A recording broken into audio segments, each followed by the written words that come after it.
Well, imagine a substance, a molecule that had such profound healing benefits to the body, works on core cellular energy processes like nothing anybody's found before, yet leaves the body completely unharmed and uncovers some of the subconscious filters that are guiding the perception of reality, which is at the core of a lot of mental emotional challenges that I think a lot of us face. Medicines that kind of like take that veil away so that you can start to dive in and see that and work on it, make sense of it. It's the future. There's something on the other side of this. There's some deep learning for us to share with the world. Because it's working on the core of our stress resilience, and it really can shut down our energy. And energy is what we need to express our innate intelligence in our body to heal. Is it possible that this could be the most upstream core aspect of disease? And I would offer that it is we get to experiment with these things and maybe stand on the shoulders of a lot of the science that's coming out and be able to benefit from that and refine what processes serve us to be the most efficient in the sense that we're able to enjoy life, ultimately serve others. And that comes from a vital body. I see a lot of patients and I've been practicing for 30 years. The consequence of dominant sympathetics is present in almost all of my patients. So for someone to think that this conversation isn't important for healing a gut problem or a degenerative neurologic problem or a twisted ankle even, like it all matters. It's all important. Has been a big part of my healing is getting that back into that range that is manageable. And these other things can start to happen because now my body can work with me. As we're gaining more knowledge and we're starting to understand these substances and how the body works, it's just this radical change. So I imagine that is going to continue to evolve. And so I look to just kind of stay on the forefront of that. What are ways that we can create like this ultimate vitality, both structurally and chemically in the body, ways that we can promote this direct experience of like who we really are? How do you create that and refine that? That's really where my attention's at.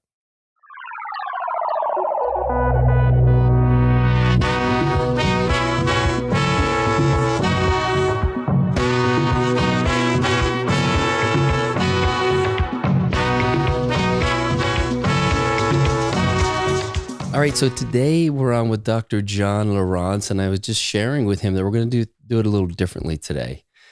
It's been recommended that I do an intro for each episode to cover what we're going to discuss. I've had tension around it. I tried to do it in the past. It just feels very forced. And so what I'm going to do today, and we'll see if it sticks, but I want to take people a little bit into my process, and I want to share with them what I intend to cover today, the things that are, in the way that I know you and the way that we've worked together, the things that I think would be really beneficial for people. Those things are going to be the protocols that I'm currently using with you. We're going to talk about melatonin, which just my understanding of it has completely shifted. And I think that is going to be powerful for people to understand how it's so much more than what we've been kind of sold its process as. We're going to talk about another thing you've introduced me to is suppositories and the benefits of those and the bioavailability of those versus IVs and pills. And then we're going to talk about ways that people can connect and work with you. And there's many different ways to do it. And I'll have all links in the show notes to those different opportunities.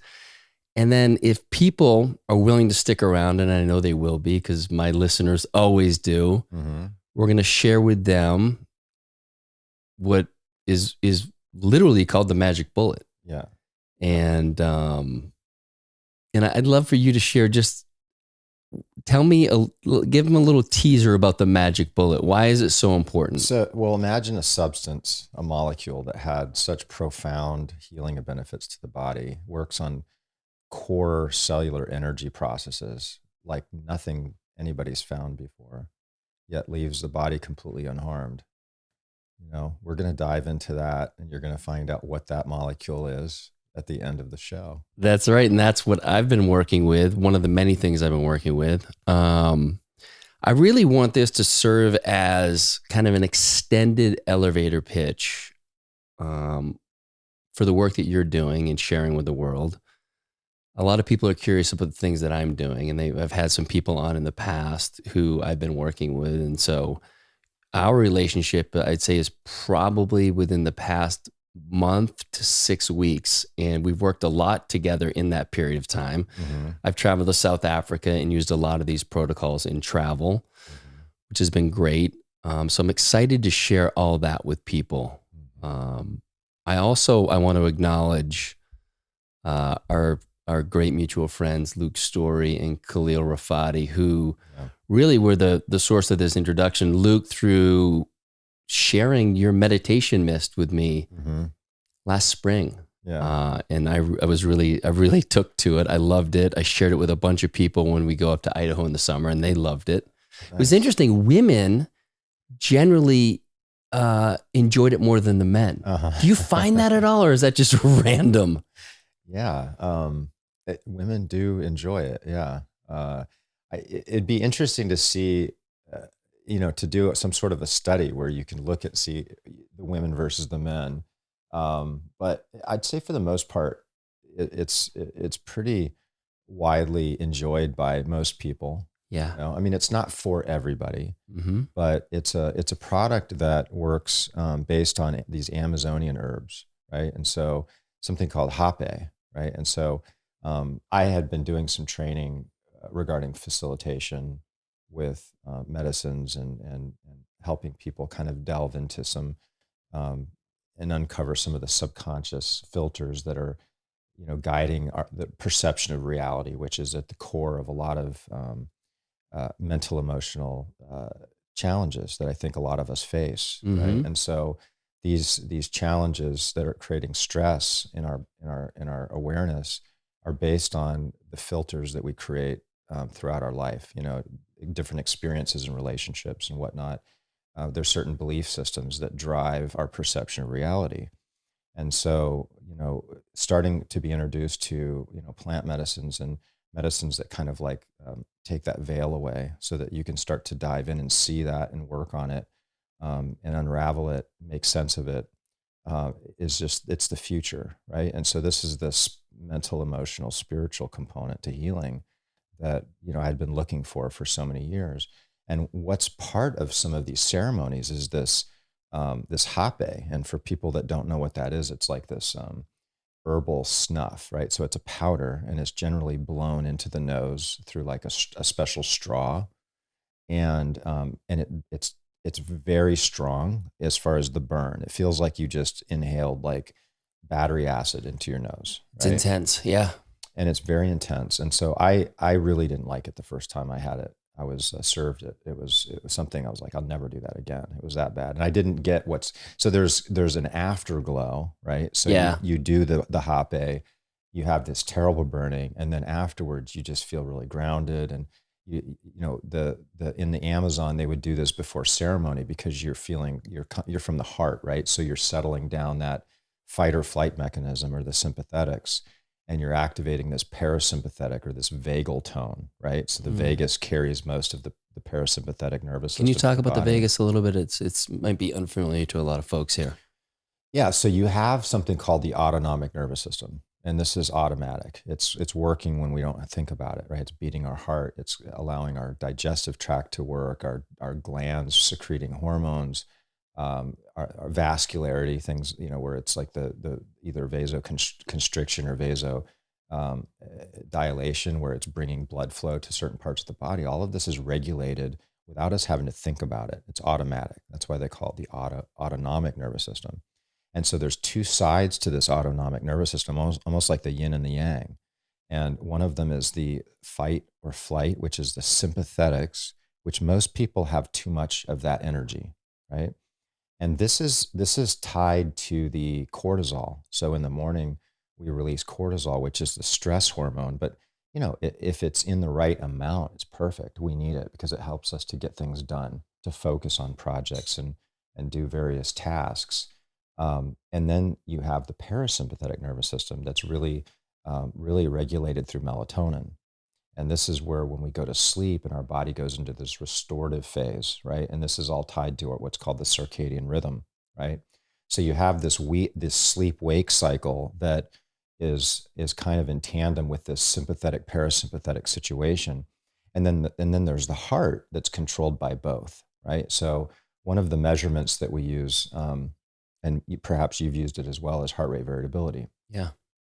And so the heart being controlled by both the sympathetic, and you could imagine a fight or flight is going to increase heart rate, versus the parasympathetic resting and digesting, it's going to slow the heart rate down. And so the vagus nerve, right, is a nerve that's projecting down through the brainstem into the body, is what's carrying the messages of that parasympathetic nervous system. And so this is going to go to the heart, both in a sympathetic and a parasympathetic route. And so when you have good balance between like the yin and the yang, the sympathetics and the parasympathetics, the heart's going to change a little bit. It's going to do a little bit sympathetic, a little bit parasympathetic. So it's a variability, right? And the more variability that you have, the more balanced you are between the yin and the yang, right? And so what happens is people become too dominant with the sympathetics. They're not nurturing that parasympathetic side to their nervous system. You know, things like meditation and laughing and enjoying life and just deep relaxation, and sleep, and we can kind of dive into melatonin and how important this is to regulating those factors. And for those of us that have a hard time changing our lifestyle, which is most of us, right? We have a certain set of goals that we have for our life, and we're on a mission, right? And so there's only so much that we're willing to change in our life because we want to achieve these goals in our life, right? So that's where melatonin comes into play, right? So supplementing melatonin can radically improve the heart rate variability, and there's studies that show it. And when you look at this is what's fascinating. So if you look at melatonin, it has a graph versus age. And once you get like to 40 years old, it just drops dramatically. And by like the 70s and 80s, I mean, you virtually have no melatonin.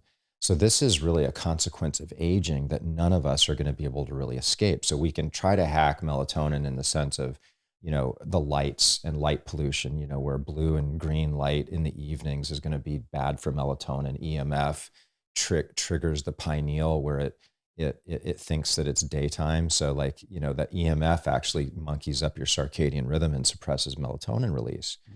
So all of these things are important to know and to try to structure around, if you want to have a long, vital, healthy life. However, supplementing with melatonin makes a lot of sense because we have too many stressors. And yet as we get older, we can't avoid this rapid decline of melatonin. And it is the primary hormone that's going to buffer stress.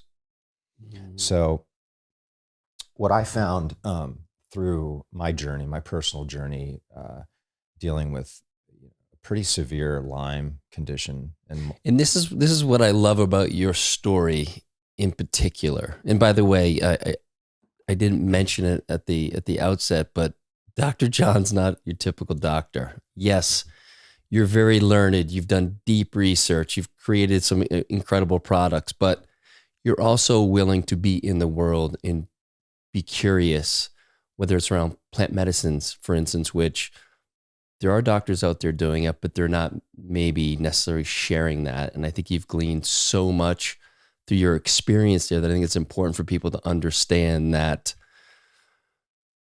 we're people in this world, and do we have the courage, right? As a doctor in particular, do you have the courage to go out there and explore these things? And I love that about your story. Mm-hmm. But what I also wanted to mention is one of my favorite archetypes is the wounded healer. Mm. And in your story, it is rich through your experience with Lyme and mold, which before you shared that, I just wanted to make sure people understand that this is something that, I mean, it fucked you up for a while, but the benefits of it, the path it's led you on, the inspiration it's created in your life, brother, you wouldn't be doing the work you're doing without it. And I think we all get in challenging situations. And if we can just sit in it and understand that there's something on the other side of this, we don't know what it is maybe, but there's some deep learning for us to share with the world. And so I'd love to hear more about your experience with that. I had a beautiful conversation with another mutual friend, Josh Trent. Yes. And we actually recorded a show, it was yesterday. Yes. I'm here for the weekend. You're on the It's like I'm tour. on the tour, right? And so we were talking about just that same, and thank you, by the way, and I appreciate that recognition and kind words. So, it was a very difficult time, and in the middle of it, you think it's just awful and it'll never end, right? So, Josh and I were talking about how that would compare to like if you were cleaning clothes, right? And you have the wash cycle, and you open up the door and you look at the dirty water, and you're judging the process in the middle of it. Like it's not working. It's still dirty, right? But it's in the process of cleaning those clothes. So we don't know, like ultimately, this is cleansing us, right? These challenges are cleaning us of these unconscious belief systems and these ideas and these perceptions that we have of who we are and what we're able to accomplish in life, and a lot of limited beliefs, right? And so I had a lot of limited beliefs, and I faced the dragon, and I feel like I got a little bit of the gold, right? And it was scary. And so it went on for, over 10 years, not even knowing what was wrong with me. And this was started, you said 07, 08? Yeah. Yep. Yeah. So, and before that, I had this probably one of the largest holistic practices in Florida. We had 10,000 square feet right next to the Sarasota Memorial Hospital. And I had one of those practices where people flying in, I still do, but at the time, I was doing a lot of work with functional neurology, and I was posting just some of these dramatic changes that I was getting with a lot of these very difficult neurological cases: stroke, Parkinson's, Alzheimer's, a lot of vestibular, people with dizziness and like refractory headaches that nobody could fix. I was using some of the skills I learned as a chiropractic neurologist, and I had been lucky enough to train using these endonasal balloon treatments. And I figured out how to combine these two together and developed a technique called functional cranial release, which before that had been teaching doctors. And so I was at my prime. I probably weighed close to 200 pounds, about the same body weight. I was doing a lot of, bodybuilding, and just was in just prime shape, right?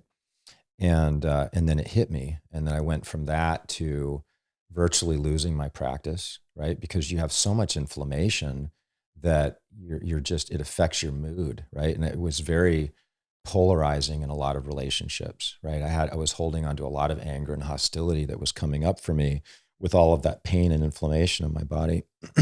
and so, I pretty much lost everything. And then you had the perfect storm where '08, and, the tenants I had in the building left. I couldn't rent it out. And then I got sick, and just everything that could go wrong went wrong. Right. And so it all burned down. And, but then I figured out some very core, common threads of all diseases. That's what came out of this, is that I have been able to like understand the most upstream concept of healing and health based on my experience. And I'm able to share that with the world and develop some strategies and some products that can address these underlying conditions that I call metabolic medicine, right? So it's cellular energetics.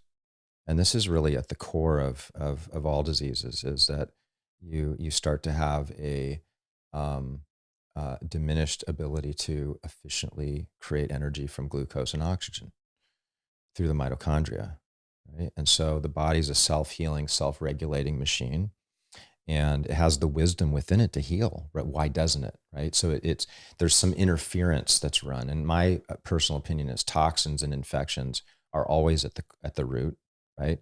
So there's a variety of stressors that we would be exposed to, and the result of those stressors is always going to be some level of inflammation, which is in essence cytokines, right? The cytokine pattern is going to be dictated by the type of stressor, which could be a sunburn, or it could be COVID-19. They're going to be a different set of inflammatory markers, right? They call cytokines. Those cytokines, when they interact with the cell, particularly the mitochondria, it creates a radical shift in the way that mitochondria actually makes energy. In fact, it shuts the mitochondria down. And so glucose turns into something called pyruvate when it goes into the cell. And normally that pyruvate enters the mitochondria, and then all the magic happens. We get all this energy. It's beautiful, right? We get something called ATP through what's called the respiratory, the electron transport chain, right? So the mitochondria's job is to move electrons. In the process of moving electrons, it's what's considered exothermic. It produces heat. And the cell and the mitochondria uses that to produce this ATP through 4 complexes of proteins, which we'll talk about a little bit later. So stay tuned. Yeah, that's right. That's really, we're going to dive deep into that, which is really fascinating. But so when the stressor is too much, it exceeds the ability to adapt to that stress. The cell shifts its way of making energy from the normal energy within the mitochondria to anaerobic glycolysis. They also call it the Warburg effect. Have you ever heard this before? The Warburg effect? Only in watching your presentation from the other day, but yeah, please explain. Yeah, so Otto Warburg won the Nobel Prize for discovering that cancer and oxygen couldn't coexist, and he was able to discover this early primitive way of making energy called fermentation, which is this anaerobic glycolysis. It doesn't happen in the mitochondria, but this is all stressors are forcing cells to make energy that way. And you lose about 90% of the energy capacity of the cell. Wow. And this is how people die of COVID, is because you imagine if you consider your immune cells like soldiers and you're fighting a battle, and all of a sudden you lose 90% of your soldiers, you're going to lose that battle. And that's exactly what happens to people in the hospital when they have the cytokine storm, because it's too many cytokines, it overwhelms the cell. And there's melatonin sitting right there, produced by the mitochondria. Every single mitochondria in your body, which is 30% of your body weight, by the way, is mitochondria. Yeah. And so these mitochondria, they rely on melatonin to help them deal with stress, all stressors. And this is what quenches that system. So melatonin is not just something you take to go to bed at night. No. And it's been so oversimplified. And again, just my work with you and just starting to understand that. And I know you've written a book called Melatonin, the Miracle Molecule, yeah, which is deep. It's like 500 something pages, right? Yeah. It's like almost 3 years in the making. Dude, okay. So anyway, I don't want to get sidetracked here, but so each one of our cells, each one of our mitochondria have melatonin within it. Okay. Yeah. And another really fascinating aspect of melatonin is it's produced by the cells that line the gut. And the gut produces 400 times more melatonin than the brain does. So we think about melatonin as far as its release from the pineal gland related to circadian rhythm and helping us sleep and go into that deep parasympathetic resting state. But you have this aspect of the microbiome, which, is becoming more and more recognized as incredibly important for health and vitality and longevity, is a strong, healthy microbiome. And so the microbiome is on a circadian rhythm just like we are. And so melatonin is dictating that, just like melatonin's doing for us in our brain, is doing it for these microflora. And so when you have a strong melatonin release, it produces something called microbiome swarming, where you have all those good bacteria that start to proliferate and grow. And so, versus going and spending a lot of money on all these probiotics, why not do it the way the body naturally wants to, which is, grow your own. And it suppresses the bad bacteria. They've actually done studies. I have a chapter in the melatonin book on gut, and it's just fascinating. All of the studies on Crohn's, ulcerative colitis. I mean, all these digestive conditions have been looked at and studied, and melatonin has showed to be, honestly, you can't patent melatonin, but if you could, it would be all over the news. It would be all over TV. It would be stuffed down your throat while you watch commercials for every single indication, because it looks, from the research I've seen, it blows away just about any drug that you could imagine for almost, I'm going to sound crazy here, but almost every disease you can think of. Say go crazy. Yeah. Yeah. Because it's working on the core of our stress resilience. So if we have this cascade of cytokines, and it really can shut down our energy, and energy is what we need to express our innate intelligence in our body to heal, then is it possible that this could be the most upstream core aspect of disease? And I would offer that it is. And genes, it's such a popular thing. You get all these doctors. And listen, if you're listening to this and you're a doctor and you're working and you're testing a lot of patients' genes and you're doing it kind of that way, it's a way to go about it, but I'm talking about like genes are expressed based on the energetics of the cell. So if you have poor gene expression, it's because there's no battery left in the cell. So you start to have a breakdown in the way that the genes are expressed. The adaptive capacity of the cell to deal with stressors starts to diminish, right? So I got no problem with dealing with genes and like realizing if you're a bad methylator or a good methylator and like, but it's a bit oversimplified and it's kind of cookie cutter. And I think that's why a lot of doctors jump on that bandwagon and like it, because it's finally, I have a simple roadmap. Yeah. I can run a test and then I can sit here and I can say, okay, you need to take these vitamins and it's like, it's cookie cutter, right? Yeah. It takes a lot of the critical thinking out of it. And it's interesting. I just heard something this morning. What you're talking about is epigenetics, really. Yeah, and exactly. that 98% of the disease that we have is caused by epigenetics. Mm-hmm. And there's 1.5% to 2% of people who just have bad genes. Right. But it's and the you expression of those genes. And you can still mitigate yeah. some of the issues with the bad kind of genetics, but right. it's all about the expression of how those. did the genes get bad to begin with? And why are they behaving poorly? Right. So we're talking like another step, right? Deeper into the matrix. Yes, let's go. Well, and again, I just another little teaser for later on, with regards to COVID-19 and a lot of other things, but the magic bullet, as I know through working with you, really helps. It's been shown move people through that. It's been shown to kill COVID in 2 minutes, like literally. Damn. Like you really, and again, this substance that we're going to reveal later on, the big reveal. It's not, it was the first drug ever approved by the FDA, literally. Wow. To kill malaria. Right? And you told me this when I was going to South Africa. You're like, dude, you're right. You got the magic stuff. Yeah.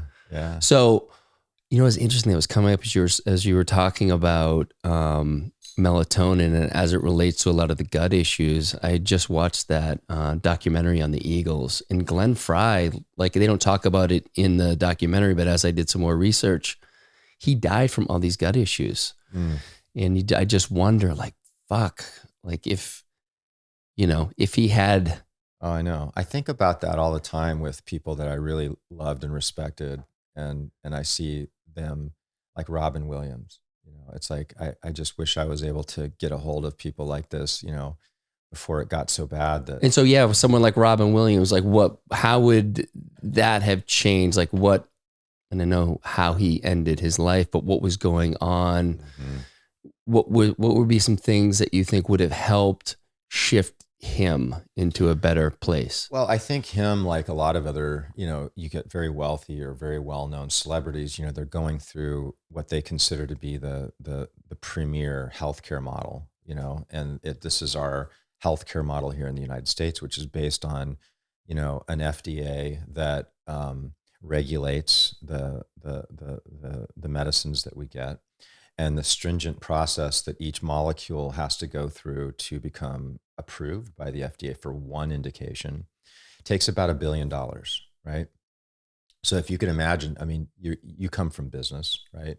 Yeah. I have a decent business understanding, right? And so it's like, if I were to be looking at investing in a company, I would prefer a company that had a disposable, product, like toilet paper, right? Something that people, they need to get constantly versus like a widget that they buy one and that's it. So you'll have a spike in sales, where people buy the product and then it's going to drastically drop. And then you're going to be kind of like on the low end for a while. Right. Yeah. So if I were to be in the business of making money and you put me in a pharmaceutical company, I would be looking at a variety of different molecules. And I would be considering the ones that would be needed to be taken over years versus something that's more curative. I wouldn't be as interested in the curative ones. I would shelf that because I know, hey, we take this one to market. You would These people destroy need that. to take. Yeah. Yeah. So this is the business concept. And anybody that doesn't think that that's not relevant is completely delusional. Yeah. The pharmaceutical companies are there. I mean, let's just call it what it is. They're there to create returns for their shareholders. I mean, it's that simple. Yeah. And there's nothing wrong with that. It's just the way it's set up. Mm-hmm. They're not incentivized to, as you said, be in the curative space. Yeah. So circling back to that, so this is the model that we have, where we have a lot of tools that are designed to keep people in a constant state of disease versus actually curing them, right? And so many of the cures that I would consider, and we obviously have to be careful with the word cure, like the FDA doesn't even allow anything besides a pharmaceutical to be called a cure, right? But we're talking about things like melatonin, right? So this is not something anybody has a brand or an ownership of. So I'm fine to talk about that based on the research that melatonin has. But so this healthcare model that a lot of these celebrities like Robin Williams got caught up in, they don't have answers that are actually addressing the underlying problem.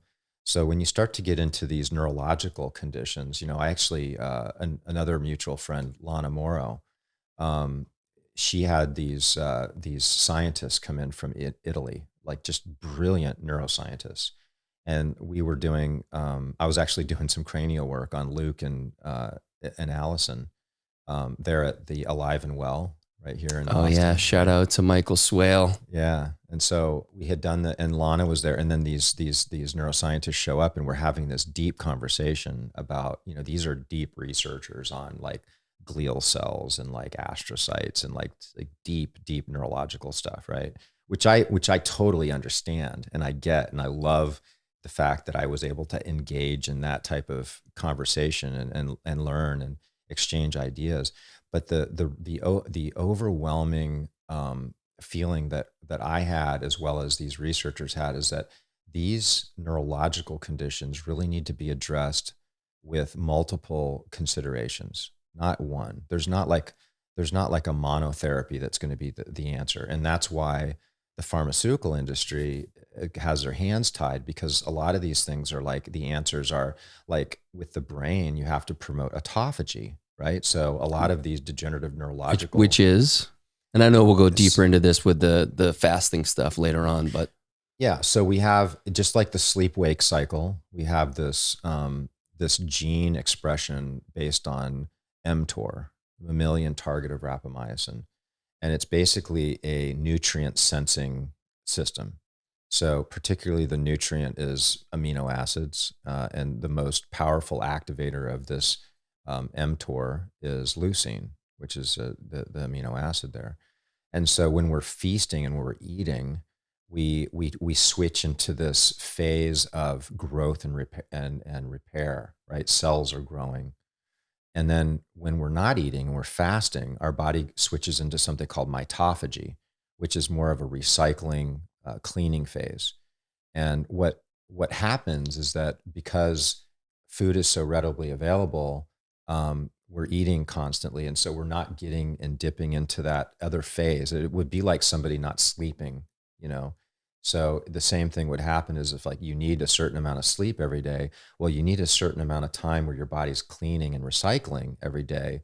Otherwise, you're just building new tissues constantly. And that's where you start to get a lot of these proteins in the brain that just constantly are being laid down. So you look for like a protein called alpha-synuclein in Parkinson's, or you have beta amyloid plaques in Alzheimer's, and then tau protein builds up in a lot of our athletes in traumatic brain injury cases. You can't even see this stuff on MRI, right? These different plaques, but we know they're there. And they can only find out after they've died, right? When they do an autopsy or something on the brain. Right. And so these proteins monkey up the expression of the nervous system, and it basically just destroys the nervous system. And so there's a normal way that we clear these proteins. And so two of the things that I think the listeners really want to pay attention to, one of which is the autophagy, right? Where your body's like breaking down old, weak, dead, and dying cells and cellular components, because we talked about mitochondria, and this is how we refresh our mitochondria. They call that mitophagy, which is a subset of autophagy. In Greek, autophagy means self-eating.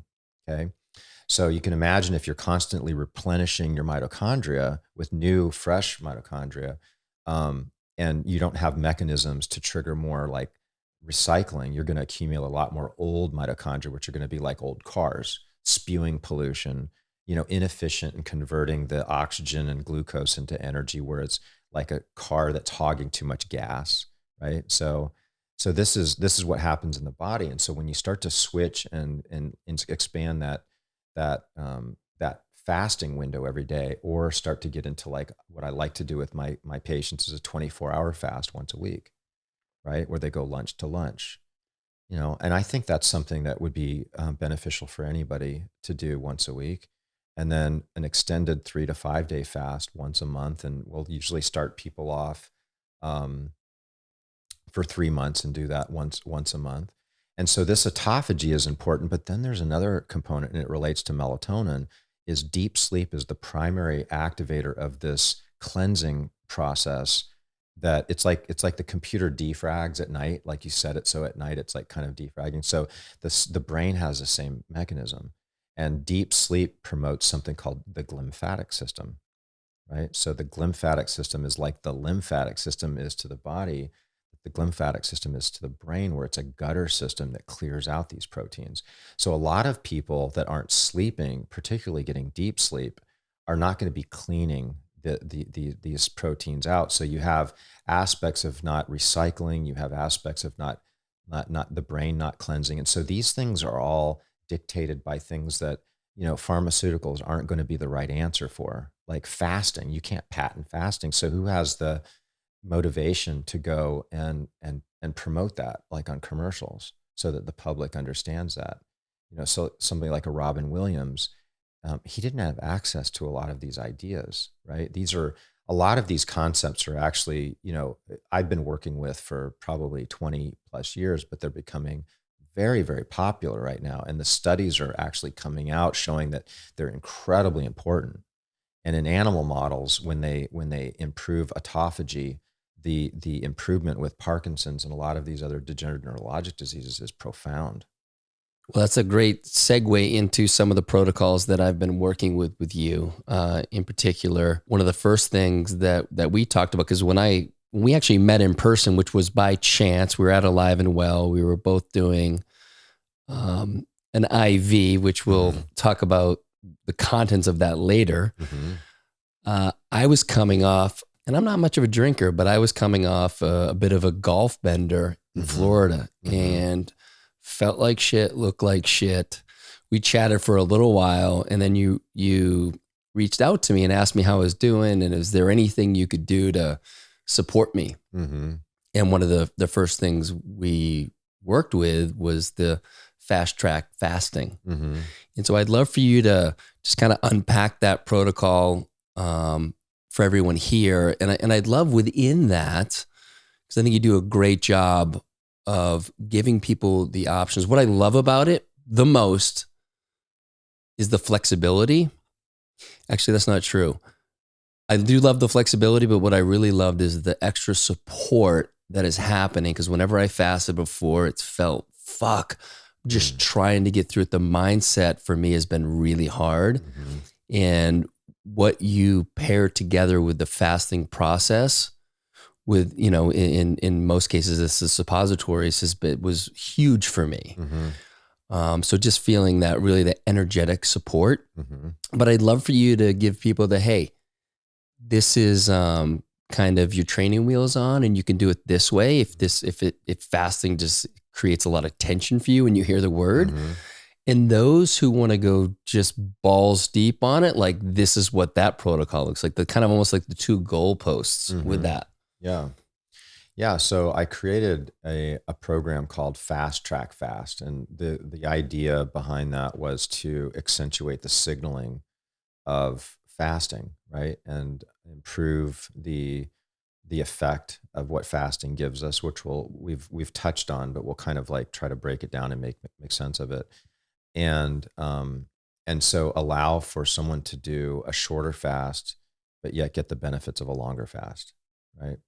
So there's fasting is a stressor, right? So like if you were to compare that to doing like a triathlon or something like that, if you can train into that fast, if you can basically build cellular energy, then you're able to increase what I call, or what is called the hormetic window, right? So we start to talk about hormesis, which is an adaptive response to a stress, whereas the body gets stronger, right? Like exercise, we lift weights, it's a stressor to the muscle. Yet, after we give it a break for a few days, we go back and the muscle's actually stronger and more resilient. And so that stressor, if it's within a certain window, is beneficial, but you can go past that window where you get into what I call the danger zone, or you can not exercise as much and you don't get the response, right? So it's like a certain window where you get that hormetic window. So when you fast, it's the same thing. So you're trying to dip into this hormetic window, but there's a ceiling to the top end of that hormetic window, whereas you can exceed that stressor, and you're going to actually get a net, like it's actually bad for you, right? Yeah. So it's that danger zone. So what if we could expand that and allow you to push into the stress zone more with fasting? And that's what the fast track fast does. So what are the signaling? So, well, first of all, so the training into it is what we were going to build up something called NAD. And NAD is a rate limiting substance within the mitochondria. And stresses of all kinds are going to have a negative effect on NAD, but primarily the use of drugs and alcohol and not getting enough sleep and then having birthdays. Those are the biggest headwinds to Birthdays. NAD, having birthdays. Why is that? Because as we age, NAD declines. Oh, like literally, like chronologically, it just Yeah. declines. Okay. I didn't know if there was something more psychological about actually having a birthday, Yeah. which could be for some people, but okay. Got it. Yeah. So they found supplementing with NAD really helps with the cellular energy component and the resilience to cells to stress. And so we prime the body with NAD prior to the fast, and that's the phase one. So there's 3 phases, and then there's some optional upgrades. So the 3 phases, one is prior to the fast, we're going to build cellular energy with an NAD product called NAD Max. And most of the products that we make, we don't really make anything that are in pills, because the absorption is very poor orally. And what is it generally? And what have studies found? You take a pill, you're going to get 20% bioavailability. Like glutathione's virtually nothing, right? A lot of polyphenols, like what we use in the phase 2, which we'll get into. But a lot of these plants, resveratrol, green tea extract, fisetin, sterile stilbene, a lot of these really amazing longevity polyphenols, very poor absorption orally. Got it. So we start looking at ways to like liposomal, where we encapsulate the nutrient or the molecule in like something that mimics that's similar to the makeup of the cell membrane. So it can actually carry it into the cell. Because ultimately that's what you want. You want that nutrient in the cell. It's not doing you any good in your toilet bowl. Yeah. And some of it's ended up mine for sure. What is the bioavailability, generally speaking, for liposomal products? It's generally multiple times higher than an oral. But like let's talk about melatonin for a second. If you take melatonin orally just by itself, the studies show it's 2.5% absorbed. So we're also going to get into like some of these much higher dosing of melatonin than what's typically recommended. So just for people listening, the typical dosing of melatonin might be 3, 4, 5, max up to 10 milligrams. And we're having people take 100, 200, 400, even up to a gram. And, these super high physiological dosing of melatonin is a big subject of my book, and we talk a lot about it. And, we start to look at melatonin as something beyond sleep. Then we start to appreciate that, we can take much higher doses of melatonin, considering that, hey, yes, this might really dial in your sleep, but also look at all these other benefits to the body. So absorption of the melatonin being orally 2.5%, we start looking at like something like a suppository. And so I think we should kind of get into the safety aspects because with melatonin, because there's a lot of misconceptions. There's no toxic level. Like melatonin is not toxic at any dose. They literally have done studies where it would be like 150,000 milligrams for someone of our size, and basically stop the study. There's no toxicity. When you start looking at the studies on cancer and degenerative neurologic disease and gut and skin, like just on and on, cardiovascular disease, hormone issues, mental emotional issues, and melatonin, and the researchers at the end of these studies over and over again say there's no side effects here. We need to do further research. But guess what? Who's going to fund that? Who's going to spend $1 billion on melatonin if they can't recoup their money? And they've tried to just change the molecule just a little bit. Yeah. It just doesn't do what melatonin does Yeah. in its natural state. So the absorption through a suppository makes a lot of sense. And for you to understand it, you have to understand something called peak plasma. So if I take a pill, even if it's a liposomal, or I take an IV, that substance is available to the cell for a window. Okay, so let's use IV for instance. An NAD, I've done a ton of those. They're super uncomfortable. Mm-hmm.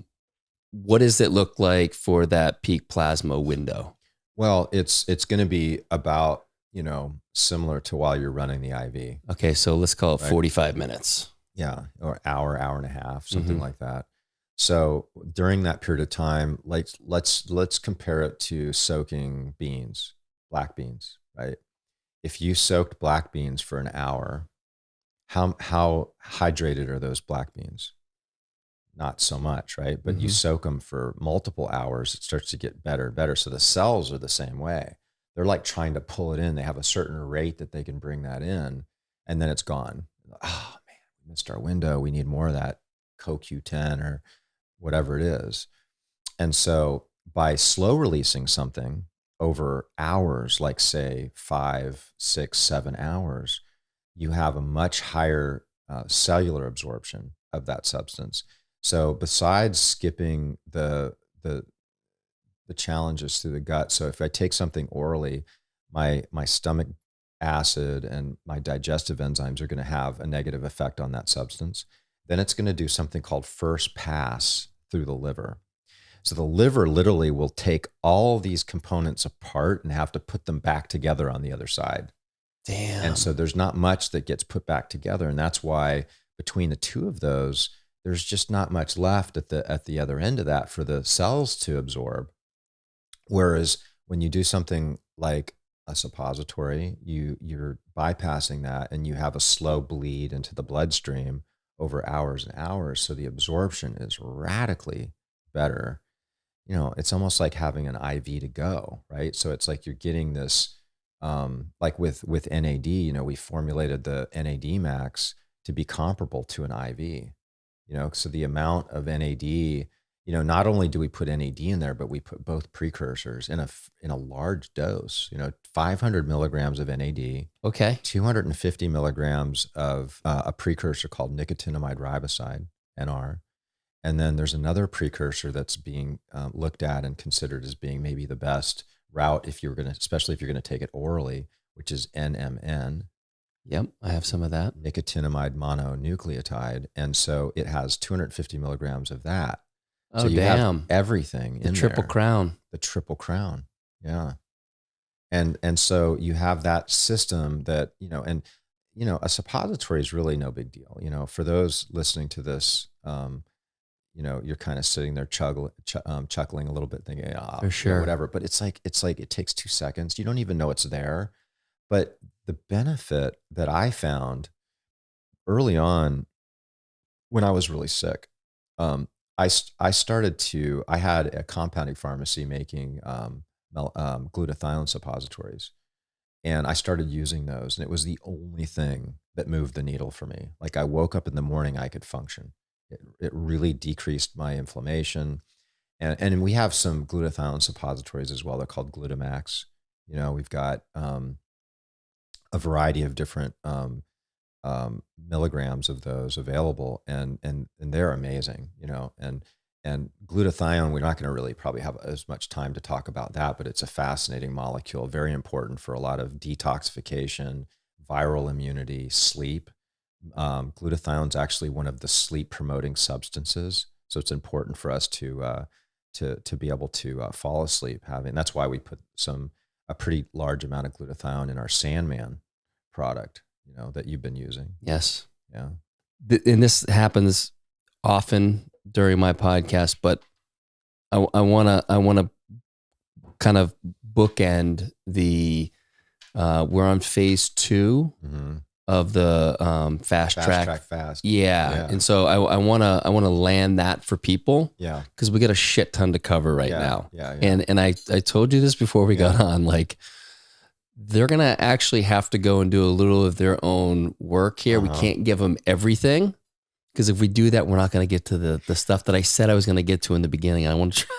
I have an idea. Let's hear it. I have an article that I did on the fast track fast, and let's put it in your show notes. Yes. So people can download it as a PDF, and it'll deep dive and get into all this at a deeper level. But we're gonna definitely do our best to try and get this to make sense for you. And you did a great job with it. It's a great resource. It's super easy to follow.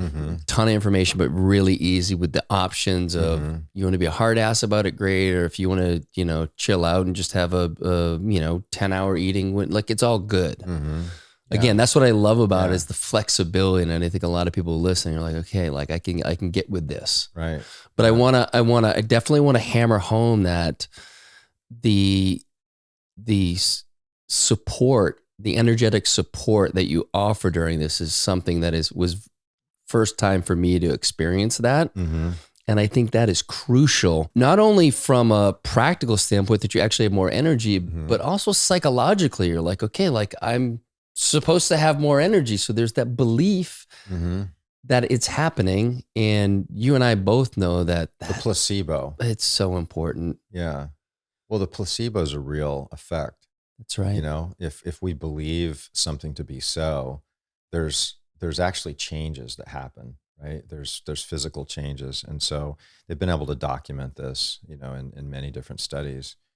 But I, it's not that it hinges and you have to have that woo factor where you're like, oh, there is no weeds, and there's no weed. Well, there's weeds there. Okay. Yeah. Right. So, but to your point, when you have a structure and you're getting some more faith and confidence in a system, you're going to start to lean into that parasympathetic nervous system, right? Versus that, this is the heart. Parasympathetic is like you're dropping into your heart space, right? That connected space, right? And so when we're in that space and we're grateful, we attract some beautiful things to our life. But we're in our head, right? And we're trying to be a doer instead of a beer. This is what gets people into trouble, and off track. Yeah. And I think that's really at the essence of that point that you're making with having a structure and a belief system and being able to drop into some confidence. Yeah, it's like having enough structure within it, but then to leave that structure and just be with it. I think that's the important piece. And I think a lot of times, just with my own experience with something like fasting, there's so much rigidity within it that it creates a psychological stressor. And then it becomes something that I'm not looking forward to. And I'm doing it right. And all this bullshit versus when I've done it with you, it's like, oh, I mean, I worked out, which I generally don't. And I had a completely different experience with it, and it got me excited. Now I haven't, I did it right before I went to South Africa. I just got home from South Africa. So this week is when I'm getting back on the program, but also keep like, what are my personal goals? Is to optimize my health. And so this is a really, what I would say, a really easy way to do something that in the research that I've read and my own personal experience around intermittent fasting, and the like, It's huge benefits. Mm-hmm. And so to be able to go into that, actually excited about it because it's not going to dampen the rest of my life during that period. Yeah. It's like, whoa, let's go. Yeah. So anyway. Well, there's real science behind this process, and so we have this cleaning mechanism that we want to dive into with fasting. When you're fasting, you're depriving your body of nutrients. And so then the body starts to suppress mTOR, and we start to do some magic. We start to clean up a lot of debris and weak. It's like if you had a city and you had a bunch of old cars in the city, right? And they're producing a lot of extra smog, and the gas stations are running out of gas because like all these cars are not very efficient. And then if you could go out there and say, all right, I'm gonna replace all those cars with like electric and like modern cars, like the city's going to be cleaner, the air quality is going to be better, and the city's going to consume less fuel. So there's going to be a lot more excess fuel, right?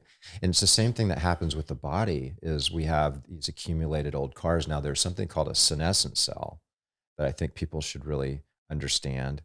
And senescent cells are, so we have a mechanism where we detect old cells that start to become problematic. So a cell's life cycle gets to a certain point at the end where it's really ready to be recycled. It's like a really old car, right? And when it gets to that point, the cell can go into a permanent state of basically sleep that they call senescence, cellular senescence, right? And this is just something that happens all the time, and you're not going to avoid that. But cellular senescence is something that is linked to aging and a lot of diseases because people accumulate a lot more of these, what they call zombie cells, right? These senescent cells are like zombie cells, and they spew all this oxidation, which is super pro-inflammatory. So they've actually done studies where they've been able to tease out lots of senescent cells versus not, and the lifespan of these animal models was drastically improved, and disease just disappeared. They could make disease appear and disappear just by simply increasing senescent cell and decreasing senescent cells. So this mechanism of isolating these old cars on the highway becomes problematic. And so when you fast, you're raising that awareness, right? And then there's certain substances that are considered senolytics, like lytic, meaning it's like kind of killing it, right? So senolytics, one of my most favorite plant polyphenols in the world is physotin, right? It comes from strawberries. And then from blueberries, there's something called sterile still beans. And the research on these two polyphenols is fascinating as far as like cleaning up these senescent cells. So what we do is we stack fasting along with taking these powerful plant polyphenols that further promote this autophagy and mitophagy and this cellular cleaning, and basically cleaning out these senescent cells. And so when they grab the senescent cells, walk me through like what happens to them, like physically, where do they go? They get recycled into, like, how does it work? So cells, they create like it's a liposome, right? So basically you'll have cells that'll go to that senescent cell and basically kind of inject like a hydrogen peroxide to kill it, and then it absorbs that cell and digests it, right? Like it's like a digestive process in these liposomes that break it down, and then those building blocks and proteins and such are then used as building blocks to make new cells and tissues. And this is constantly going on in your body. Your body is constantly replacing itself with new cells and tissues. So can you imagine that you're just building and you're never breaking down and taking down some of the old weak stuff? It'd be like a city, right? Where you got a bunch of old buildings. Yeah. They're not being maintained, and like some of these buildings start to crumble and fall apart. Well, this is what starts to happen when you're not recognizing that some of these buildings need to be like, the city comes in and says, hey, you're kind of breaking the ordinance. We need to tear this building down and build a new one. Well, this is the real problem. And that's why people want to fast. And this is the true nature of us as in our primitive state, hunting, we would kill a big animal and we would feast, right? We'd be eating this animal. We'd have tons of food and we would just gorge ourselves over a couple of days, right? Or a week or something like that. And then we wouldn't have any food, sometimes for months. And the longest documented fast was a year. And the man was 400 pounds, and all they gave him, this is medical supervised, right? All they gave him was a multivitamin once a day. You hadn't heard this before? Which probably wasn't even bioavailable. Right. They needed to give him a suppository. Yeah, right. Yeah. So this guy lost a lot of weight. He was 400 pounds when they started the study, and then he was like 170 or 180 at the end. And he was totally healthy. A year, the guy didn't eat. So what was he living on? He was living on his own fat, right? So for people that want to lose weight, just think about if the body is constantly getting nutrients, then it's going to want to store it, right?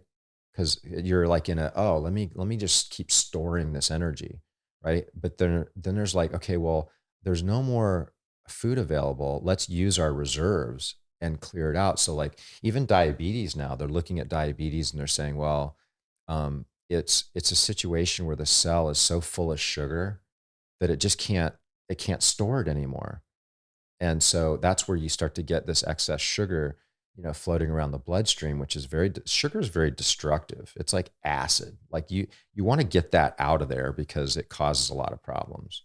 And so we start to have a challenge with diabetes of removing the sugar from the blood, storing it, mostly in the fat, right, in the muscle, and so it's like we're just cramming too many sugars into these cells, and the cells just say, enough, I can't do it anymore, right? So when you fast, the body will pull those sugars out of the cell, and they're actually doing studies on fasting and finding that they're able to reverse and completely cure diabetes.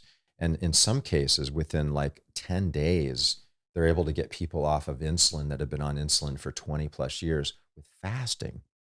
Dude, that's again, more reason, especially if you're in that category. Like this protocol, as I said, is really simple. And again, phase 1 is making sure you have enough energy and supporting you in that piece. Phase 2 is, would you say it's accelerating the autophagy and helping, I guess, that process? And is then phase 3, what you're talking about now with the senescent cells and recycling them? Or that's still phase 2. So recycling the senescent cells is part of the fasting, right? Okay. So we're cleaning things up. And we're not recycling them yet. We're just breaking. It's a breakdown, right? So it'd be like you were remodeling your kitchen or your bathroom. You're tearing tile out. You're gutting it. This is the process of while you're fasting. Everything's getting gutted and cleaned out, and it's getting thrown into the system. Yeah. Then you go and take some of the. If you can imagine, you pull those tiles out, but then you could have somebody like break them down and make new tiles with them. Oh yeah. Then you come in and you're going to put all these new tiles up, maybe much better than they were before, right? And so that's the process where we start to feed. And they're finding this to be so important. So if an individual is looking to have the full benefit of a fasting cycle, they really need to pay very close attention to the feeding part after the fast, just as much as the fast itself. It's just as important. And so you want to actually accentuate that mTOR. This is an interesting story. So, mTOR, mammalian target of rapamycin, right? Rapamycin is a substance that is produced by this bacteria. And on Rabbit Island, right? Easter Island, not Rabbit. I'm sorry. I'm thinking of Hawaii, right? It's like there's a Rabbit Island. I don't know why I just said that. Well, this was fascinating when I was watching this the other day, but I love this story. So Easter, Rapa Nui, right? Rapamycin, Rapa Nui Island. And so they were that's Easter Island's official name. Yeah. Right. Yeah. And so they were able to isolate this in the soil, and it's produced by a mold or a fungus or something like that. And it was the first substance ever documented to extend life.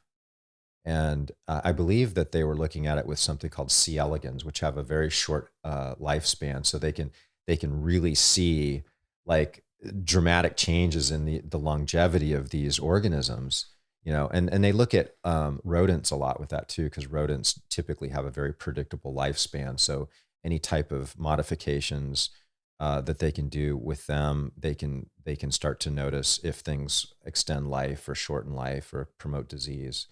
And so they were looking at this rapamycin, and it extended, I think it was 30-40%. I mean, it was notable. And then they found out, well, it's actually stimulating this nutrient sensor process, which it's also considered something called calorie restriction, right? So, and that's a big thing. I don't know if you remember, but there was a lot of these people kind of doing this like super hardcore calorie restriction diet to try and extend their life. And a lot of these people kind of bailed on that because they were like emaciated and like, it wasn't a lot of fun. But the point being is that they were, I think, going too far. Back to your point with earlier. too much autophagy, right? So it's all about balance. A good friend of mine, Ben Azadi, he wrote a book called Keto Flex, which I would recommend. It's a great book, but the take home is that it's all about varying things. Like, don't just think that you're going to be you're going to do ketosis all the time. Don't think you're going to fast all the time. Don't think you're going to feed all the time. Don't think you're going to stay up all the time. You're not going to sleep all the time. These things need to be varied, and they need to go through cycles. And all of it breaks down to these signaling factors, these stressor signaling factors, and hormesis. Like, all of these tie in very, very nicely at a core level, and it's a dance, And so one of the beautiful things that we get to do as humans navigating this life is we get to experiment with these things and maybe stand on the shoulders of a lot of the science that's coming out, and be able to benefit from that and refine what processes serve us to be the most efficient in the sense that we're able to enjoy life and, ultimately serve others, right? And come from the heart and come from a place of connectedness and love, right? I mean, this is where we want to be ultimately. Hopefully. And that comes from a vital body, right? So, I have this idea of ultimate health and vitality. And have I told you about the 3 pillars? Maybe, but refresh my memory. All right. This is going to get a little deep though. Like, I don't know. We don't go deep on this podcast. You have to say that for somewhere else. Okay. All right. Well, you're like winking. Drop in, brother. Come on. So this is the 3-legged stool, or the 3 pillars. So one of the pillars, now this is really taking it to the ultimate for someone to become like their most amazing vital self ever. Oh, so you're not just a doctor who prescribes pills to people. Okay, no, got it. Just clear. Got it. So number one, we're covering this whole talk is really talking about one of the pillars, which is the vitality of the body, And so that conversation is chemical, and it's structural, right? And so there's aspects of our body to express its ultimate health and vitality that can be dictated by structure, like if your neck is out, or if your shoulder's out, or if, like, I'm big with the cranium. And, I've discovered that, the cranium has this deep connective tissue layer, around the brain and spinal cord. They call it the dura mater, which means tough mother in Latin. Oh, right? And this stuff has 2,000 pounds per square inch of tensile strength. And so this complex system creates a situation where we have a collapse of the cranial structure. And this has been well documented, particularly by Weston Price. And Weston Price is attributed as the father of the raw food movement. He's fascinating work, but he traveled all over the world. And he was able to see that Aborigines have these wide palates and wide skulls. And then that people that when they started to live in these stressful environments, and I say stressful in the sense that there's probably a lot of like mental, emotional stresses, but there's also chemical stresses with toxins and so forth that are hard to avoid in cities and, populated areas. And there's the idea of nutritional stress, right? So Pottinger followed up Weston Price's studies with a study of his own where he took cats, and he took one group of cats where he fed them raw milk and raw meat, and the other group of cats he fed cooked meat and homogenized milk, and the results were fascinating. The cats that ate the cooked and homogenized all developed all of the typical diseases of modern, society, and their facial bones collapsed in, their teeth were crowded, where the Oh. cats that didn't and had the raw, their faces and their palates were still wide. They had no dental caries. They didn't develop, they lived longer, they didn't have osteoporosis. Like, they were super healthy, right? And so that's where they start to get into all of these different factors that might relate to inflammation. And inflammation shows up in the sinuses, right? And it causes us not to be able to breathe very well. And Mm. so then we become mouth breathers. And when we're mouth breathers, the tongue's not there to hold the palate open. And so then the maxillary bones, which make up your cheekbones, collapse in. And so then this causes these adhesions to this dura mater, this tough mother complex. And this disrupts the ability of cerebral spinal fluid to properly circulate around the brain and spinal cord. But then you also have the CSF that terminates in an area in the brain called the third ventricle. And right behind that's the pineal gland.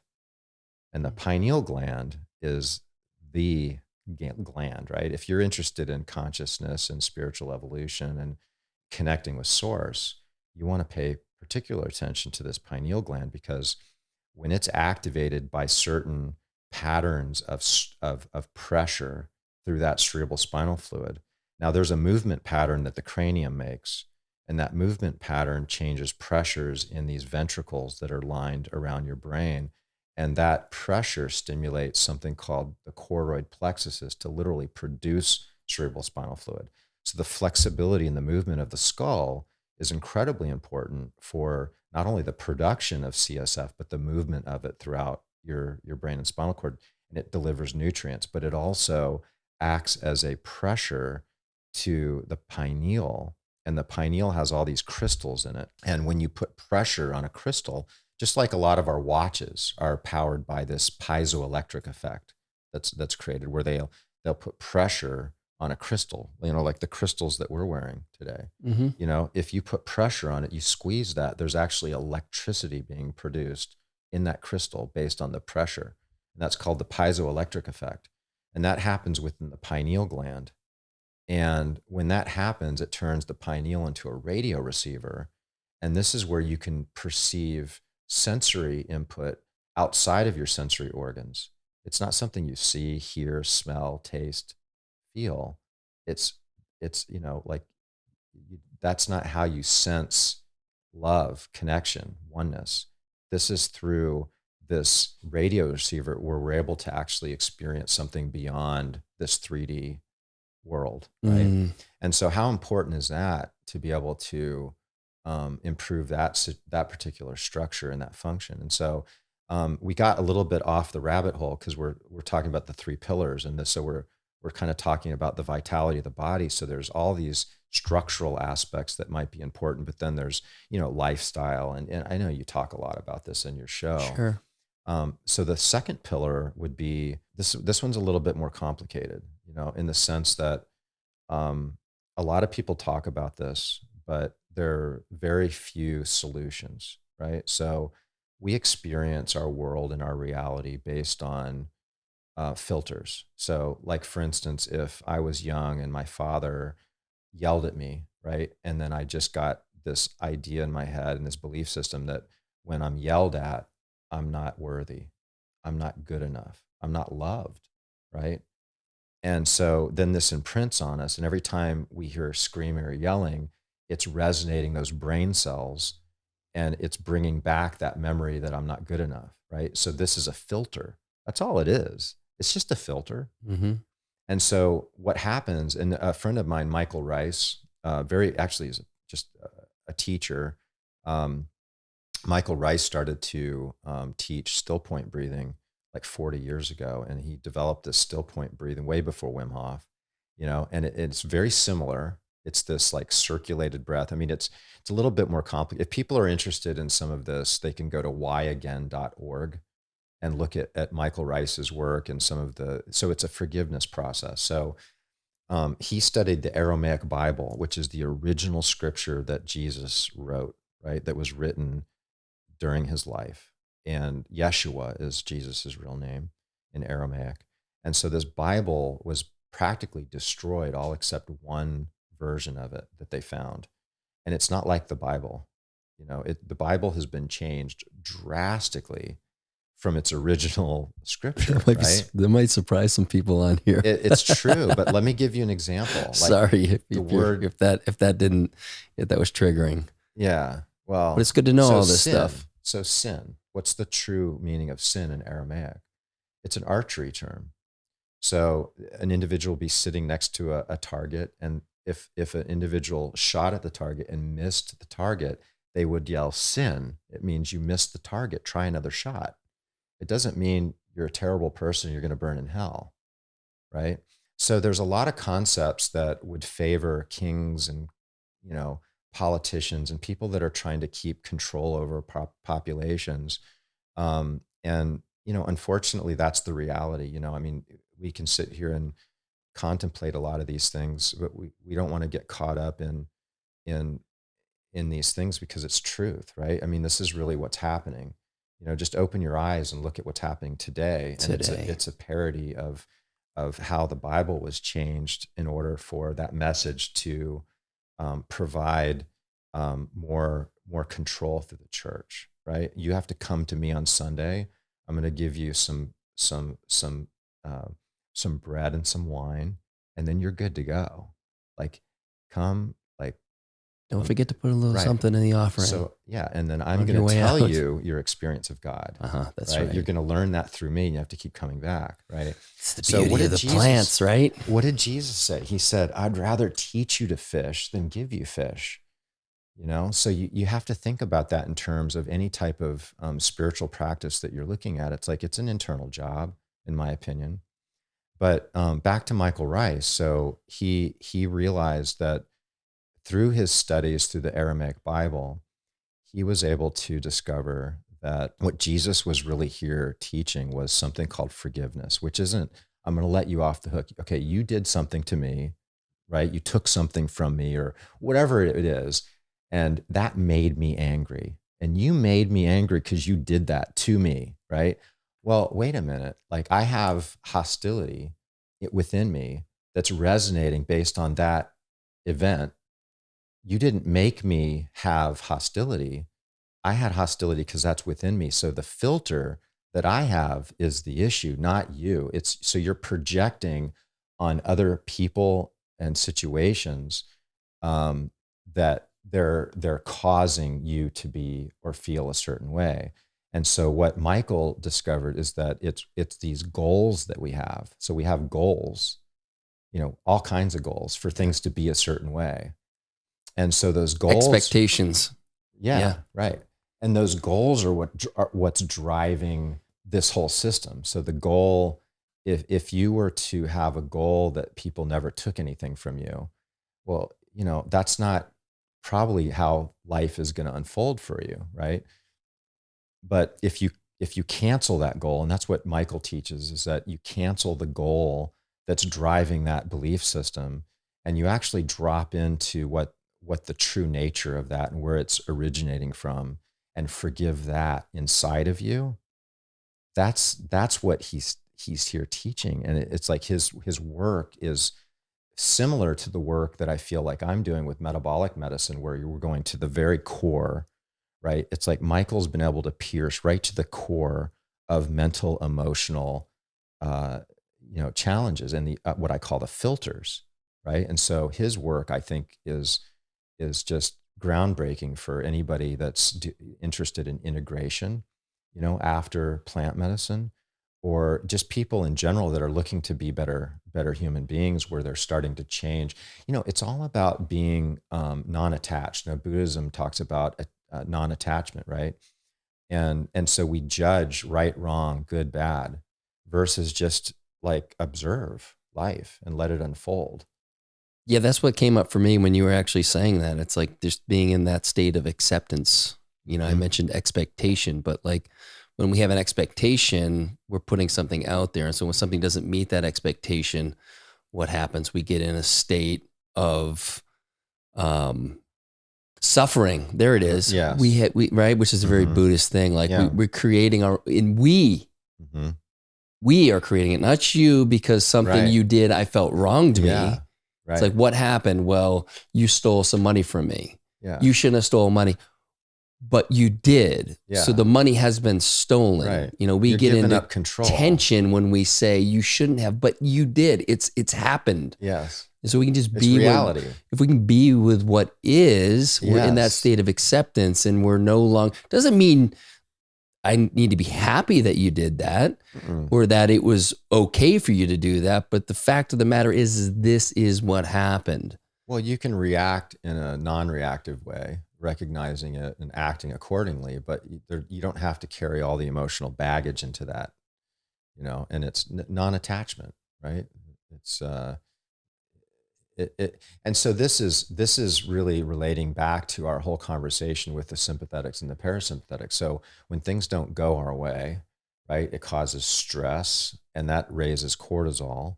That's going to be supporting more of a sympathetic situation. And I can tell you this, I see a lot of patients and have, you know, I've been practicing for 30 years almost.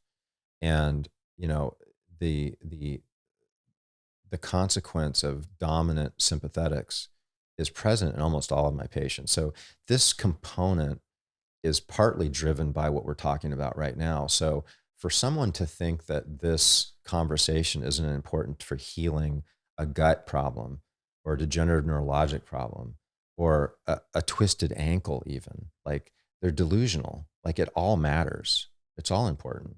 Yeah. And I, you know, just speaking for, you know, for my case, you know, over the years, I've had a lot of different kind of cortisol testing, and mine was, you know, very high on the sympathetic. And I think over time that has gotten more into balance. I'm not, you know, necessarily where I would like to be with that, but I know that, to your point, there's been a big part of my healing is getting that back into that range that is manageable, and these other things can start to happen because now my body can work with me. Yeah. It's not the interference in there stopping it, you know, when it is trying to do its work. Yeah. Well, you know, I'd like to clean something up because I'm here reflecting on the fact that I said you're delusional, right? And I don't want to offend people, but you know, that probably came across a bit arrogant and cocky. But, like, you know, this might be new material for people, you know, just looking at it from a different perspective. And, you know, and I apologize if that statement, you know, came across in a certain way, but I just want to be allowing people to see this from a different perspective, you know, and again, I apologize if that, the way I said that. You know what? I appreciate that. I didn't pick it up that way, but yeah, but that's me, and I know you, so maybe I was just giving you a hall pass. So yeah, well, we have lots of people that probably don't, well, they're getting to know me, but that's right. Yeah. That's right. So let's, we've got the 3 pillars. So the third pillar Yes. is a direct experience of God. And that's what I think medicines do the best for. And so it's, you know, it's this like profound mystical experience that, you know, the first experience I had when I was so lucky to be dropped into a beautiful medicine journey by a very trained individual, you know, and a set and setting. I mean, this isn't something that you just go and do with anybody or any, you know, any situation. It's very, you want to be very picky and choosy as far as, like, you know, the individuals and the systems that you're using, the medicines that you're using. But for me, it's like I got and fully understood what all the religions were talking about.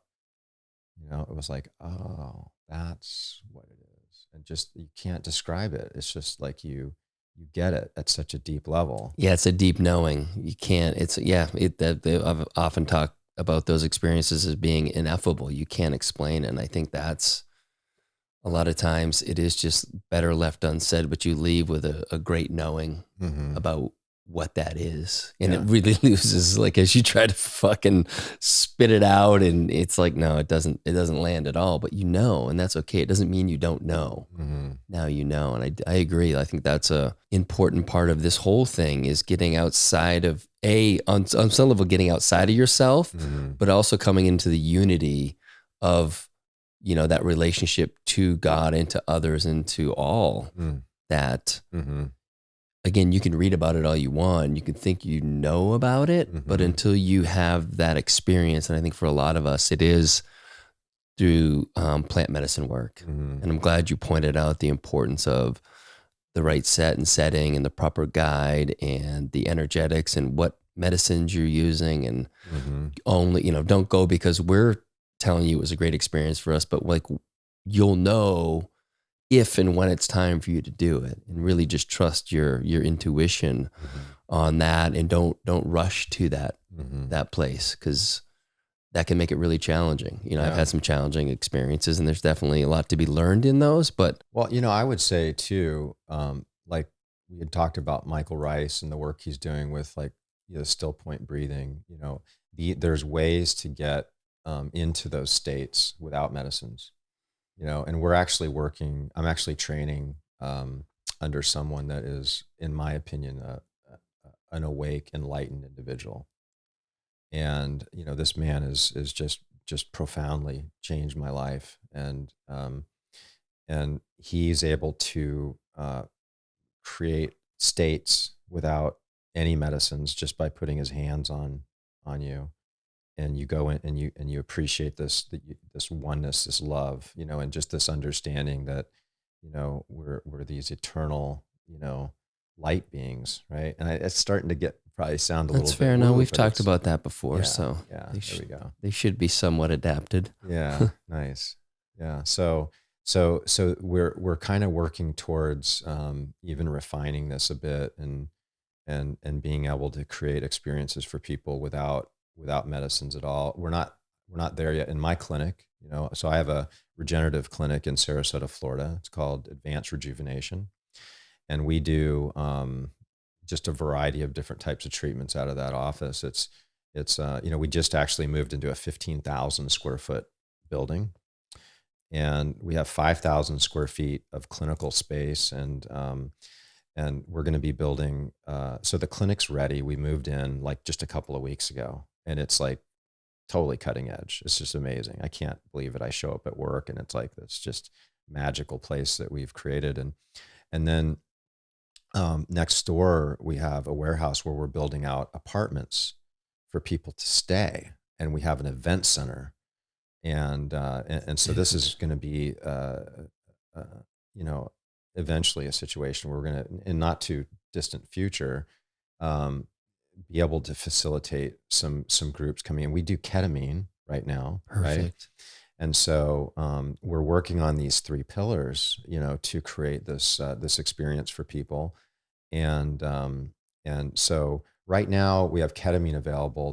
That's one of the legal, you know, psychedelics. But then, you know, MDMA and psilocybin are like, you know, kind of at the tail end of research. So they should be available to us soon, and we're ready to start integrating those into our system as well.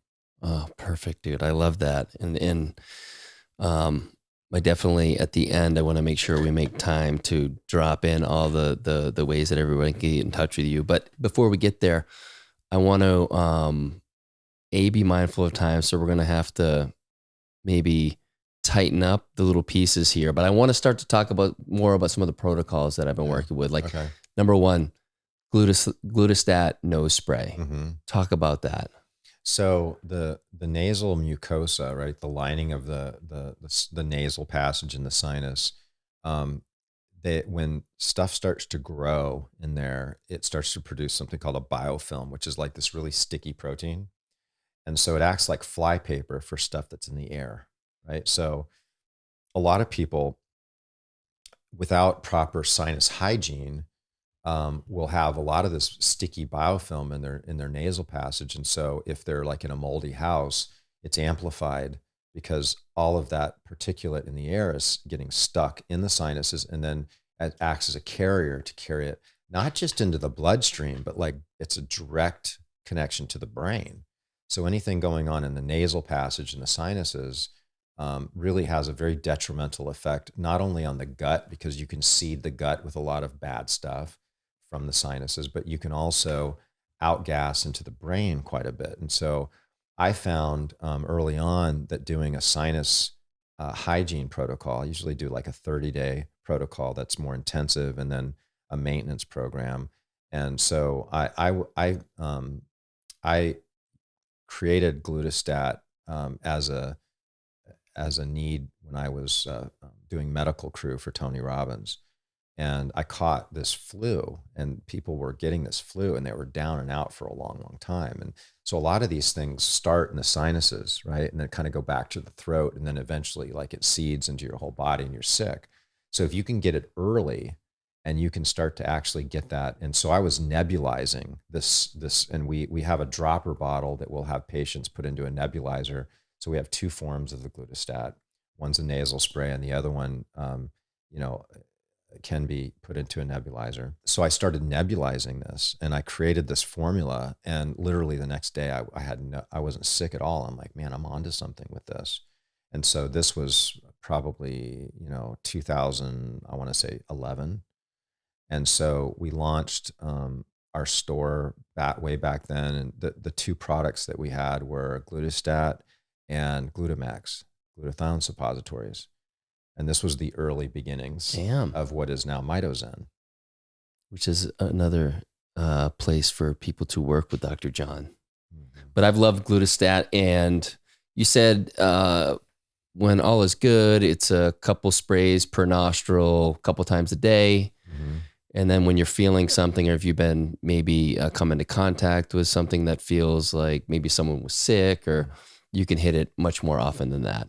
Yeah, I had a really good experience this morning with glutastat. I went, our mutual friend, well, now he's a mutual friend, Doyle Bramhall, right? Yeah. That's one of the reasons I'm in town. He's in concert with a reunion with the Archangels. We got a chance to go watch them rehearse last night. With Chris Robinson from the Black Crowes, and it was fucking awesome. It was epic. Yeah, it was really cool. And so we're like at one point, you and I were the only ones like out in front of the stage. You remember that? Yeah. And we're taking pictures. Yeah. No I felt a little goofy. I'm like, is it okay that we're out here? And I'm like, they were playing to us. I know. It was so weird. Yeah, how epic. We should post a picture. We'll get permission. I think we should check with the tour manager and the band, but if we can, we should post like a little bit of footage of that, because it was that cool. That was special. Yeah. But you had some glutastat. So I don't know, the air quality last night, and Doyle and I went, to a restaurant, and the air quality was, and so I woke up and I was congested. And so I sprayed some glutastat, and it just completely opened me up. Dude. I'm like, oh, that's awesome. Yeah. And it really helped me, like when I was traveling to South Africa, like I was hitting that thing quite a bit on the flight there, and the two buddies I was traveling with were way down for it. So that was pretty cool too. Yeah. Yeah. It's got a kick to it too. So it's like, you're putting something up in your nose that's doing you some good, because it's not a heavy burn, but there's like this, because there is oregano, sage, clove, bay leaf. There's some terpenes in there, some antimicrobial terpenes from plants. There's NAC, which is really healthy for the mucosa and the sinuses. And then there's glutathione.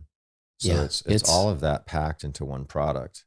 Yeah, and it's got like enough pep where it isn't uncomfortable. It feels really good when you hit it. Yeah. All right, let's talk about the Sandman products. Mm-hmm. And I know we've talked about melatonin a fair amount, so we can maybe tie it all in together, but that's something, again, that especially when I was traveling over to South Africa, to be able to have the high dose melatonin. You were doing the Super Sandman, weren't you? Yeah, I was. Yeah. So I'll usually start people on just the regular So the regular Sandman has 200 milligrams of melatonin, and it comes in a suppository and also comes in a liposomal. I had the liposomal. Okay. Yeah. Yeah, that's right. So the suppository can be broken in, it can be cut in half and whatnot, but it's 425 milligrams of melatonin. So it's over twice as much, right? Mm-hmm. So it's something that you want to work up to. So we kind of talked a little bit about, it's not toxic. It doesn't shut down your own production either. And this is a concern a lot of people might have. Is like, oh, if I'm going to take melatonin, or especially those high doses, like, is it going to affect my brain's ability to make its own? And so we have a negative feedback loop for most hormones like testosterone, right? But there's not that with melatonin, which is fascinating. Yeah. I mean, you can take grams and grams of melatonin, and and I've done this where, I've gone through long stints of taking hundreds of milligrams a night, and then not taking any at all, like for multiple days. And I honestly, I don't really notice a big difference at this point. I mean, I really like to regularly take a high dose of melatonin just because I believe in it. And I see the top researcher, Russell Ryder, right? And he's a colleague of mine, and we do a lot of back and forth, through the process of writing this book. I had a lot of questions over the time, and he's really, really excited that I put this book out. He put his own book out, but this is a bit of a different type of format, because not only do we bring in the research, but I'm also bringing in my experience as a naturopath, and as a functional chiropractic neurologist, where I'm giving people real strategies in different situations that I would use in the clinic in conjunction with melatonin. And so it offers a unique perspective, and we try to kind of tie a lot of that up in the conclusion of each chapter. If it's like liver, we kind of get into some, naturopathic options with liver detox and how to, consider melatonin as part of that program, or gut. We talk about different fasting techniques or allergy elimination processes. So it's really nice in that sense, where it gives people a lot of very contemporary ideas based on current research, which no other book really does. I mean, although Russell Ryder's book is fantastic and I love it, it's a very sciencey book, and it's good that way. So anyway, back to Russell. He's the guy, actually, in the 1960s. He was the guy that actually first, through his research, was able to document that the pineal was more than just a worthless gland. Science really didn't appreciate the pineal until Russell came out and actually showed, hey, this is producing melatonin and the circadian rhythm, blah, blah, blah. So then he went on to, to paper. He's on a lot of studies, probably one of the most researched physician with regard. He's a PhD and an MD. So he's really big researcher, and he takes 100 milligrams every night. So if the smartest person on the planet with melatonin is up in the hundreds of milligrams, so and he's been working with people where he takes them up to even a gram, which we do as well. And so, there's so many, this is really interesting on melatonin. If you go and you Google melatonin, right? So pick up the computer, Google melatonin, and look at WebMD. They're going to start to break down all these side effects. Like, you could get headaches, you could have insomnia, you could have grogginess, depression. They go through all these. They're referencing a study to come up with those conclusions. What they don't tell you is that study that they're referencing, it's the exact same in the placebo arm. Oh, the side no effects were identical. So it's really not a true representation to say, hey, be careful, take melatonin, you're going to have these side effects. Well, based on what? Like false data. They're interpreting this completely false. Dude. Right? So there might be a bit of a conspiracy on it and a suppression of things, and this is really happening as well. There is a lot of suppression of information that would go against the big pharma's, situation. Yeah, that's hopefully not surprising to anyone who's listening here. Yeah.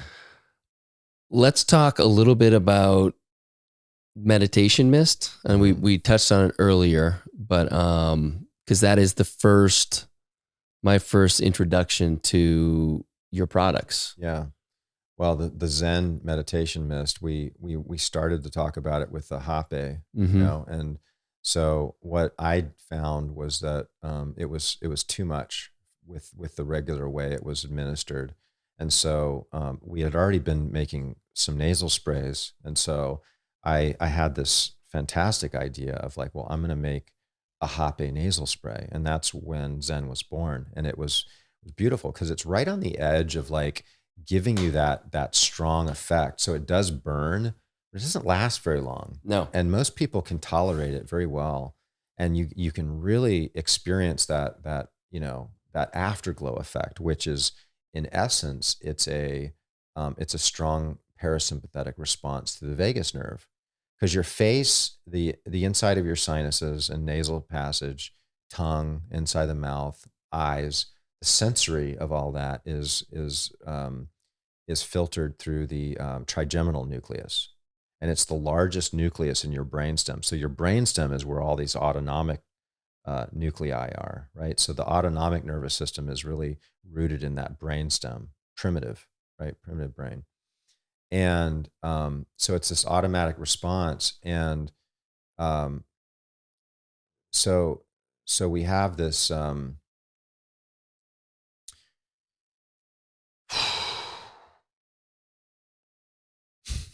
We're good.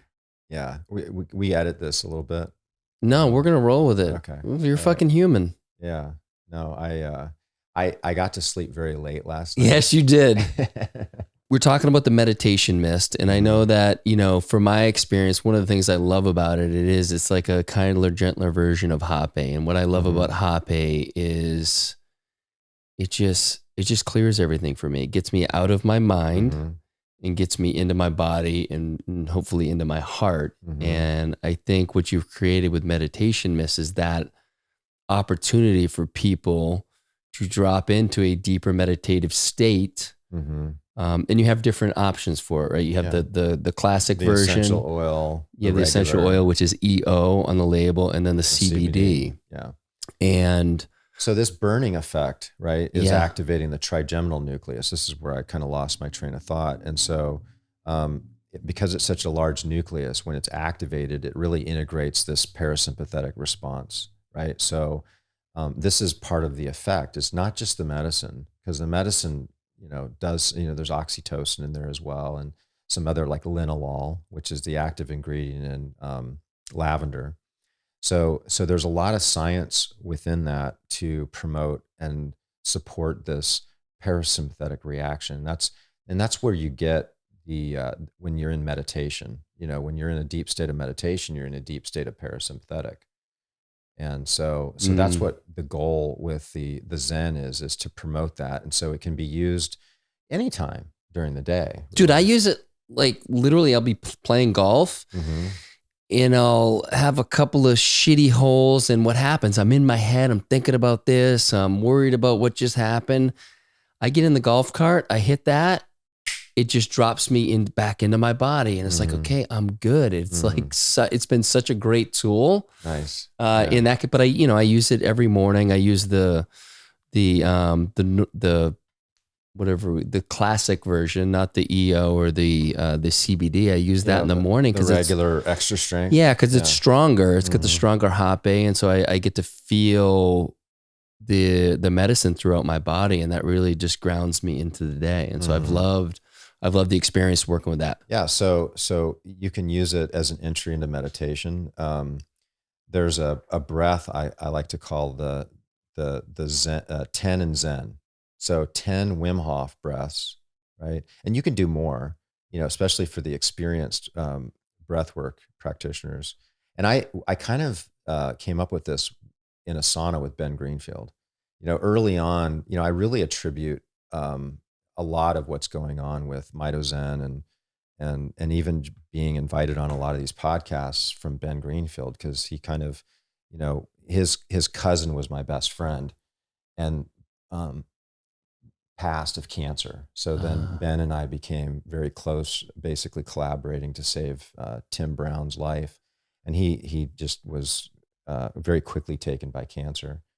And so then that left this beautiful relationship with Ben Greenfield and his family. And so, we started to talk about, melatonin and some of the things that we're doing with the glutastat and so forth.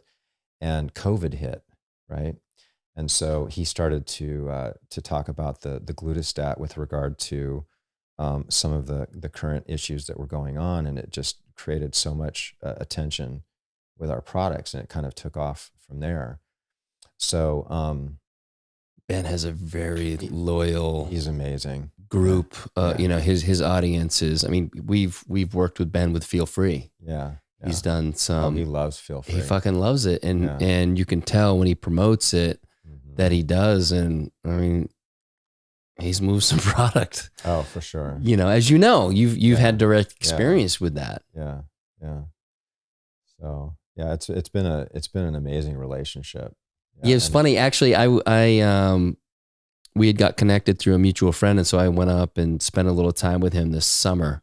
Okay. And I was happy to see that he had the Zen. I was dude. Yeah. And I hadn't met you at this point, but I'm like, I love this stuff. And he obviously knows who Luke Story is, and so he kind of bridged that gap. But yeah. But so tell us. I think we've had him wait long enough. Let's get back into suppositories. The magic bullet? Yeah, let's get back into the suppositories. And we've talked about the NAD plus max. We didn't talk about the Neurodial, but that's another one that you have. And so it's part of the travel hacker kit, right? So that's what I had set you up. And Luke's Story has kind of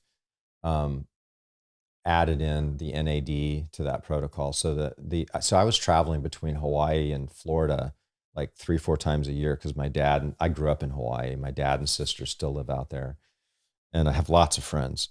And so I go out there, and so it's a long trip, and there's 5 to 6 hours of change in time. And so I was trying to solve the problems related to travel.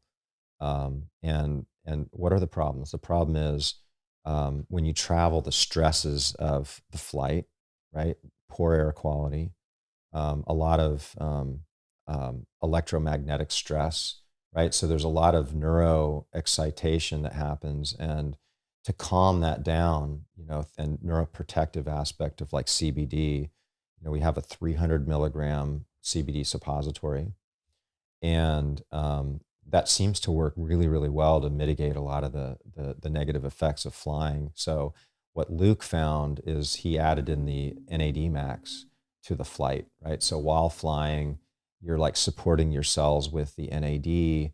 And, keep in mind, when it's done with a suppository, you can do it with liposomals, but when it's done with a suppository, Luke likes to do that in the bathroom, right before he gets on the plane, but you can actually do it in the plane as well. I did it. One of my proudest moments recently was on the way to South Africa. I did one in flight. I was like, fuck yeah. Yeah. Let's go. Biohack. Yes. I'm doing the thing. You're not a biohacker. Yeah. I'm a biohacker. Yeah. Oh, but it's like slowly releasing into your bloodstream while you're on the plane, right? And it's offering you all this support. And so mitigating, and then the glutastat, you can do the sprays of that while you're flying to mitigate some of the air quality issues, and to, have less of a chance of picking something up on the flight. And then when you get to your destination, what's the biggest problem is we don't like have a really solid good night to sleep. So it's a strange bed. There might be some issues with time differences. And so to have a really powerful kind of, what Ben Greenfield calls it, the melatonin sledgehammer, right? Oh yeah. So you get to your destination, and at bedtime, you go and take 200 milligrams or more of melatonin, and it's just like totally resets your circadian rhythm. And for most people, it provides this just, amazing night's sleep. And so then you wake up after your flight and your first night sleeping, and you're refreshed, ready to enjoy your trip. And that's what I found when I first started playing around with this protocol.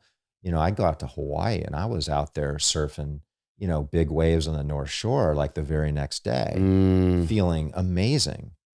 And same thing on the way back. And so then we created this kit, and you can get this kit, through our company, and it's just everything's just in this one kit. That's much like the fasting kit. It's all, that's again, it's the ease of all this, the frictionless, kind of experience is great. Along those lines, I had one question before we talk about the magic bullet, but I've noticed a few times, so just so people know, after your morning elimination is when you put your suppository in. Otherwise, it's backed up. It can't get in. You're going to shit it out. I've had a couple times where I've waited an hour or so after I've done it, and I've had a little something going on in my gut, and I end up losing it. Yeah. Yeah. What's going on in that case? Is it just sometimes that's what's going to happen? That very tail end of the colon, right before the rectum, when there's material there, then it can stimulate what's called peristalsis, which is the movement of the gut to push things through. Right. So, that's why it's best to, insert a suppository after a bowel movement. Right. And so there might be, kind of a bowel movement on its way. Right. And it's inevitable. And then all of a sudden you're going to give this kind of slight, promotion of peristalsis. Yeah, totally. And then you're going to eliminate. So it will happen occasionally where you'll lose a suppository, and it's just part of the deal. You just put another one in. Dude, it happened to me. We were on a game drive in South Africa, and all of a sudden I started to feel, I was like, fuck. It's not like it's just, step off and take a leak. And so I'm holding it. I'm waiting for we're going back to the camp. It's the end of the night. Uh-huh. And sure enough, it was the night where they had this dinner set up for us out on the game reserve. And we pull up and everybody's there, this big setup. And I look at my buddy Boyd and I'm like, what the fuck? Like, what? I thought we were going back to the camp. So I had to go back behind a bush and do it like the animals. And it was, when it comes out of, what did you wipe with? They actually had a little toilet. They had a little toilet paper on the. Okay, wow. But they do have some great plants, and if you needed to. Yeah. But man, that stuff's messy. Yeah. When it was a Lumitol blue. Yeah. Little shout out. You could always do it like the dogs do, right? Where they kind of scoot in the leaves. Yeah, I didn't trust that move. There was a lot of dirt where I was. I think anybody, if they're really honest, would say that they've been in a situation where they had to do that in the woods without toilet paper, and you figure it out, right? Yeah, it's usually some sort of leaf that's not ideal, but it works. Yeah. So anyway, let's talk about methylene blue. So methylene blue is a molecule. It's a salt, and German scientist he came up with the term magic bullet, and he was looking at, it was referencing methylene blue really, because they found that it has all these profound healing capacities. And I wrote an ebook on methylene blue, and I'd love to share it with your listeners. Yeah, great. Yeah. So what's the title, or what's the best way to share? Yeah. It's a good question. Methylene blue miracle. It's not miracle molecule, because that's, I'm forgetting the title to it, but it's irrelevant, because we're going to just have the PDF in your show notes. That's right. It's going to be in the show notes. Yeah. So it breaks down, the history, the different benefits of taking methylene blue based on the science, and then how we're using it. Both, it's a new product that we launched recently called Lumitol Blue, and there's you can use it as a suppository, and actually methylene blue has a very good absorption orally. And so the problem with other products with methylene blue is it turns the mouth blue. So yeah, I've had the blue carnitine troches, which and, you kind of fucks up the mouth for about 3 or 4 hours. You look like a zombie. Yes, like you just ate somebody's brains or you something. Just blew right? a Smurf. Yeah. So with the oral application to the suppository, because it's like palm oil, right? So you can break them apart. We're going to actually be having some new products launched. We have a nasal spray that we're going to launch, Lumitol Blue nasal spray. And will that turn your nostrils blue? no, Okay. it's maybe a little, Yeah. but you won't see it. It's Okay. on the inside, so Yeah. who cares? Yeah. And then we're going to be creating a system that's kind of like a trochee, but they're more like something you can throw in the back of your throat and take a sip of water. And then what's nice and what you want with methylene blue is you want a slow release. You don't want a quick release, but the safety on methylene blue is pretty amazing. 10 milligrams per kilogram of body weight is totally safe, right? So someone of our size, a couple hundred milligrams, not a problem. But you wouldn't want to take a couple hundred milligrams like all at once, right? Within 5 minutes or something like that. You would want to spread that over time, because that's where you start to get into some of the safety issues, is the rate of that substance. And so methylene blue. So let's kind of talk about like methylene blue. And it was originally used as an industrial dye to dye clothing, right, and tapestries. And so then they were looking to try to observe the parasite that carries malaria. And so they needed to stain these microorganisms to look at them under the microscope to check them out. And then they found that it actually killed the parasite. Wow. And they're like, holy shit, we're onto something. So thus you have the first drug ever approved by the FDA for malaria. And today it's still the best option. Now, hydroxychloroquine, right? Everybody's heard about this. Yeah. And there's been some controversy as far as its antiviral, against COVID-19. But one of the complaints, so that in World War II, the troops that were along the kind of the Pacific Rim and so forth, because they had a high risk of malaria, they were all given methylene blue, and you just took it prophylactically every day.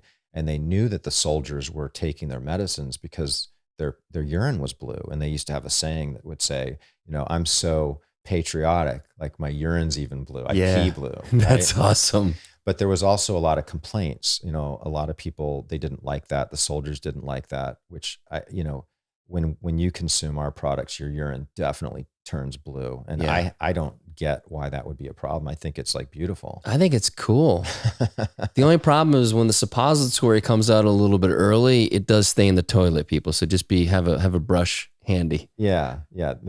The earlier you clean that, as long as you clean it right away, don't let it set overnight, then it gets harder and harder to kind of clean out. But so they were given this in World War II, and so there was an interest in the public, and so the scientists went back and they're trying to figure out if they could come up with a drug that was doing the effect that methylene blue could do without the blue. And so that's where the hydroxychloroquine is actually like a child of methylene blue. So this was the process of that experimentation, is you have and a number of other drugs within that family. But that's basically methylene blue, in my opinion, is much more powerful than hydroxychloroquine in that arena. And you said that it has, in your experience, cured, or I don't want to use the word cure, but it's been able to mitigate the effects of COVID-19. Matt Bennett, right? He did some research in Mexico, and he was able to show that he could like completely eradicate, he could take people in 2 days that were, with COVID, and his protocol with intravenous methylene blue and intravenous light, right? So it's like combining. So this is where we start to get in. Anyway, so he was able to show that there was just tremendous benefits. And then of course he went to the FDA, super excited, like, hey, we have the answers. And of course they're like, oh, well, that's Mexicans. Like here in the United States, we have Caucasians and Asians, but you have to do, and it's like an impossible request from the FDA for someone that's just like a physician trying to bring this gift to the world. And so he was pretty much blocked at that point. But the research is there, and you can find it online. and it's real. And so then there was a researcher group out of Europe that reproduced that and it was in a petri dish basically. And Matt had done that.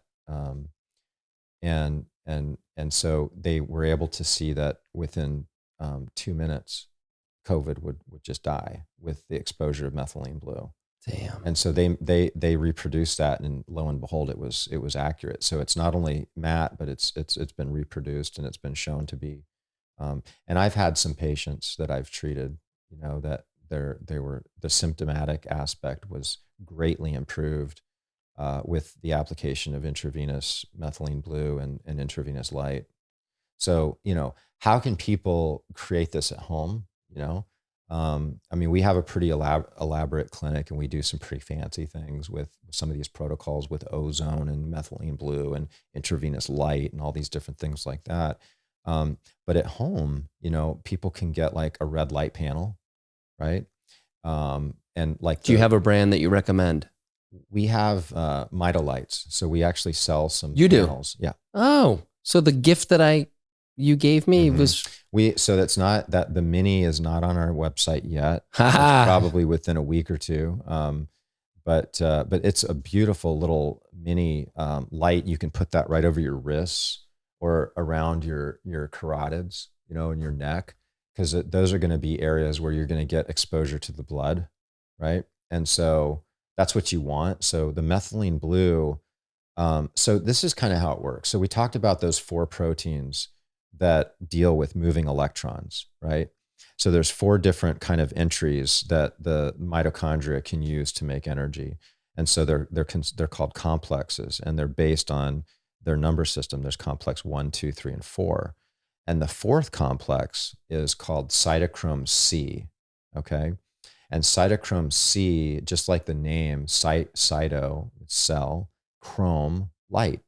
So it is a way that the body can actually take light and turn it into energy, right? And so this is a system that we're born with. It's like it's there, right? So we can utilize that. Back to your point originally, it's like we just need to get out of the way for the healing. Our body can do it. Right. It's wisdom. So what's really fascinating about methylene blue is that it's profoundly accentuated when you mix it with light. But even more so, you can add nano silver to it as well. So like this isn't something that we have in our products, but you can take it as a supplement at the same time, and it would really accentuate things. In the clinic, we actually add silver, nano silver to the IV. How is that different than like a colloidal silver thing that, I would take a little drop of? Same. That? Okay. So yeah, pairing that would work. Any colloidal silver would be fantastic. Okay. Yeah. And there's actually studies that show that. You can Google silver, methylene blue, and they actually show that it enhances the ability of it's photodynamic, right? So we're talking about photobiomodulation. So photo meaning light, and then it's modulating your cells. And so this concept works through the cytochrome C complex, that 4th complex. But methylene blue by itself, once it gets into the mitochondria, actually activates all 4 complexes, and it's an electron donor.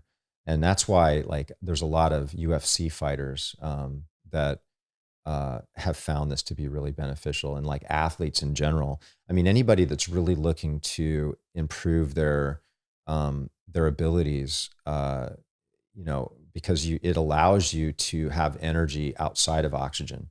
So breath hold, when you're doing physical exertion and activities, you're going to be able to have a higher capacity for that, because you're actually infusing that mitochondria with an ability to make energy outside of the regular electron transport chain.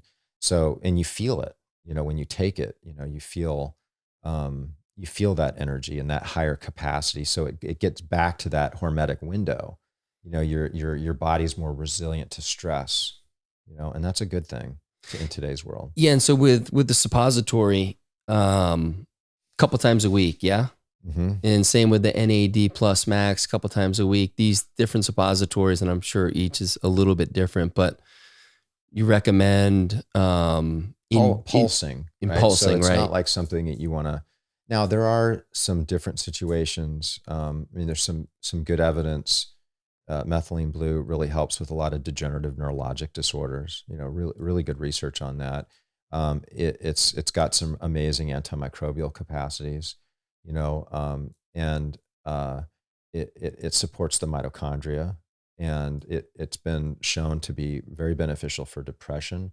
However, it can, because it acts like an SSRI, if you're on antidepressants, you want to, consider that, because you could have too much serotonin with the combination of them. But it has an incredible mood lifting ability. I don't know if you've noticed that, but like you just feel really happy when you're taking the Lumitol blue. Mine was the first couple times was over in South Africa. It was kind of hard to tell. I'm generally pretty happy though. Yeah, I know, right? Yeah, so you're already there, so it's even more happy. Well, so tell me this, because I know we're running up against it here. I want to before we kind of go over the different ways for people to work with you, just to give it to them another time. Like the stuff you're working on right now, like where do you see yourself in a year from now? What would you like to be doing? What would you have liked to have brought, to the marketplace to share with people? And is there anything longer term that you're really working on that has got you really excited? Yeah. Thanks for asking that. Good question. I try to stay in the moment. I don't have like a set, um, idea of what the future is going to bring with regards to, where I'm at currently with both the supplements and the protocols and my clinic itself. But I do know that it's changing very, very quick, Cal. I mean, like what we're doing now versus a year ago, is just it. And so as we're gaining more knowledge and we're starting to understand these substances and how the body works, it's just this radical change. So I imagine that is going to continue to evolve. And so I look to just kind of stay on the forefront of that, and continue to just, expand this understanding of the body and how to really address the core aspect of disease, which we kind of really touched on, which is the batteries, the cellular energy, the metabolic capacity. And that's really where I see the future of medicine is this core upstream aspect of health and healing. And, the spiritual part of my life has just continued to evolve and grow and expand, and integrating that into my own practice, in my own life, and also working with patients. And this is something that I see also rapidly evolving, and I look to, um, may create that to be something that I can help others in a way that it's something that can be integrated into the life, right? So it's like there's, you don't have to go and meditate for like 30 days in a dark cave, right? So how can we bring some of these things, like we talked about the Aramaic forgiveness process? Like, what are ways that we can create like this ultimate vitality, both structurally and chemically in the body, and then ways that we can promote this direct experience of like who we really are, right? That source connection that we can have, and that knowing, right? That we're who we are and where we came from, and that we're all connected. Mm-hmm. And so when you put all these together, this is really where the magic happens. So the question is, how do you create that in, like, say, a 3-day program or a 30-day program, and refine that? That's really where my attention's at. I love it. And I for one love the answer of staying with what's present, because as you said, the shit a year ago you had no idea you were doing this. So we really don't know. Mm-hmm. And I think it's so important, I know in my life, to just stay with this right now. And, maybe there's something that's pulling me in a certain direction, but ultimately just being present with it is so important. And so Yeah. that one really resonated for me. Yeah, it's just like the conversation we had. You don't have like a goal, right? So there's no like set goal. It has to be this way, or It's I did open. have a goal of some things that I wanted to talk about, and I think we hit them, most of them, Okay. aside from that. Yeah. So I'm going to mention these different ways for people to connect with you, and I want you to give like 30 seconds to a minute of just the kind of the cliff notes on what this option is, right? So Ultimate Cellular Reset Mm-hmm. is... So that's a YouTube channel. And so I do interviews. And we have a number of like interviews, like say with Frank Schallenberger, the father of ozone. And we talk with Seth Quinto, who's got the largest colloidal silver company, interviews with my friend Dan Pompa on detox. And so we kind of deep dive into a lot of these subjects, and these videos are posted at ultimatecellularreset.com. There's other articles there. And then the store is mitozen.com. And I think we're going to do a coupon. Yeah, it's either Unlearn or Cal. Okay. So if the one doesn't work, try the other. Okay. But there's definitely they may both actually work. Yeah. So yes, we can make both of them work. Yeah. So they're both working by the time y'all get this. And so this is where you're going to find all the suppositories, the nasal delivery, kind of anything that you're going to want to buy is there. Mm-hmm. And then our clinic is advancedrejuvenation.us. So if people are interested in exploring more about, some of the work that we're doing with neurological cases, with the functional neurology and the functional cranial release, that actually there's a separate website, functionalcranialrelease.com, which has a lot of information there.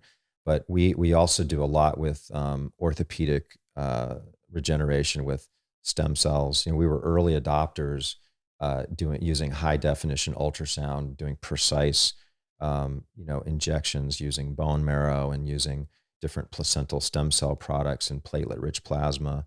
And so it's a big part of our practice, treating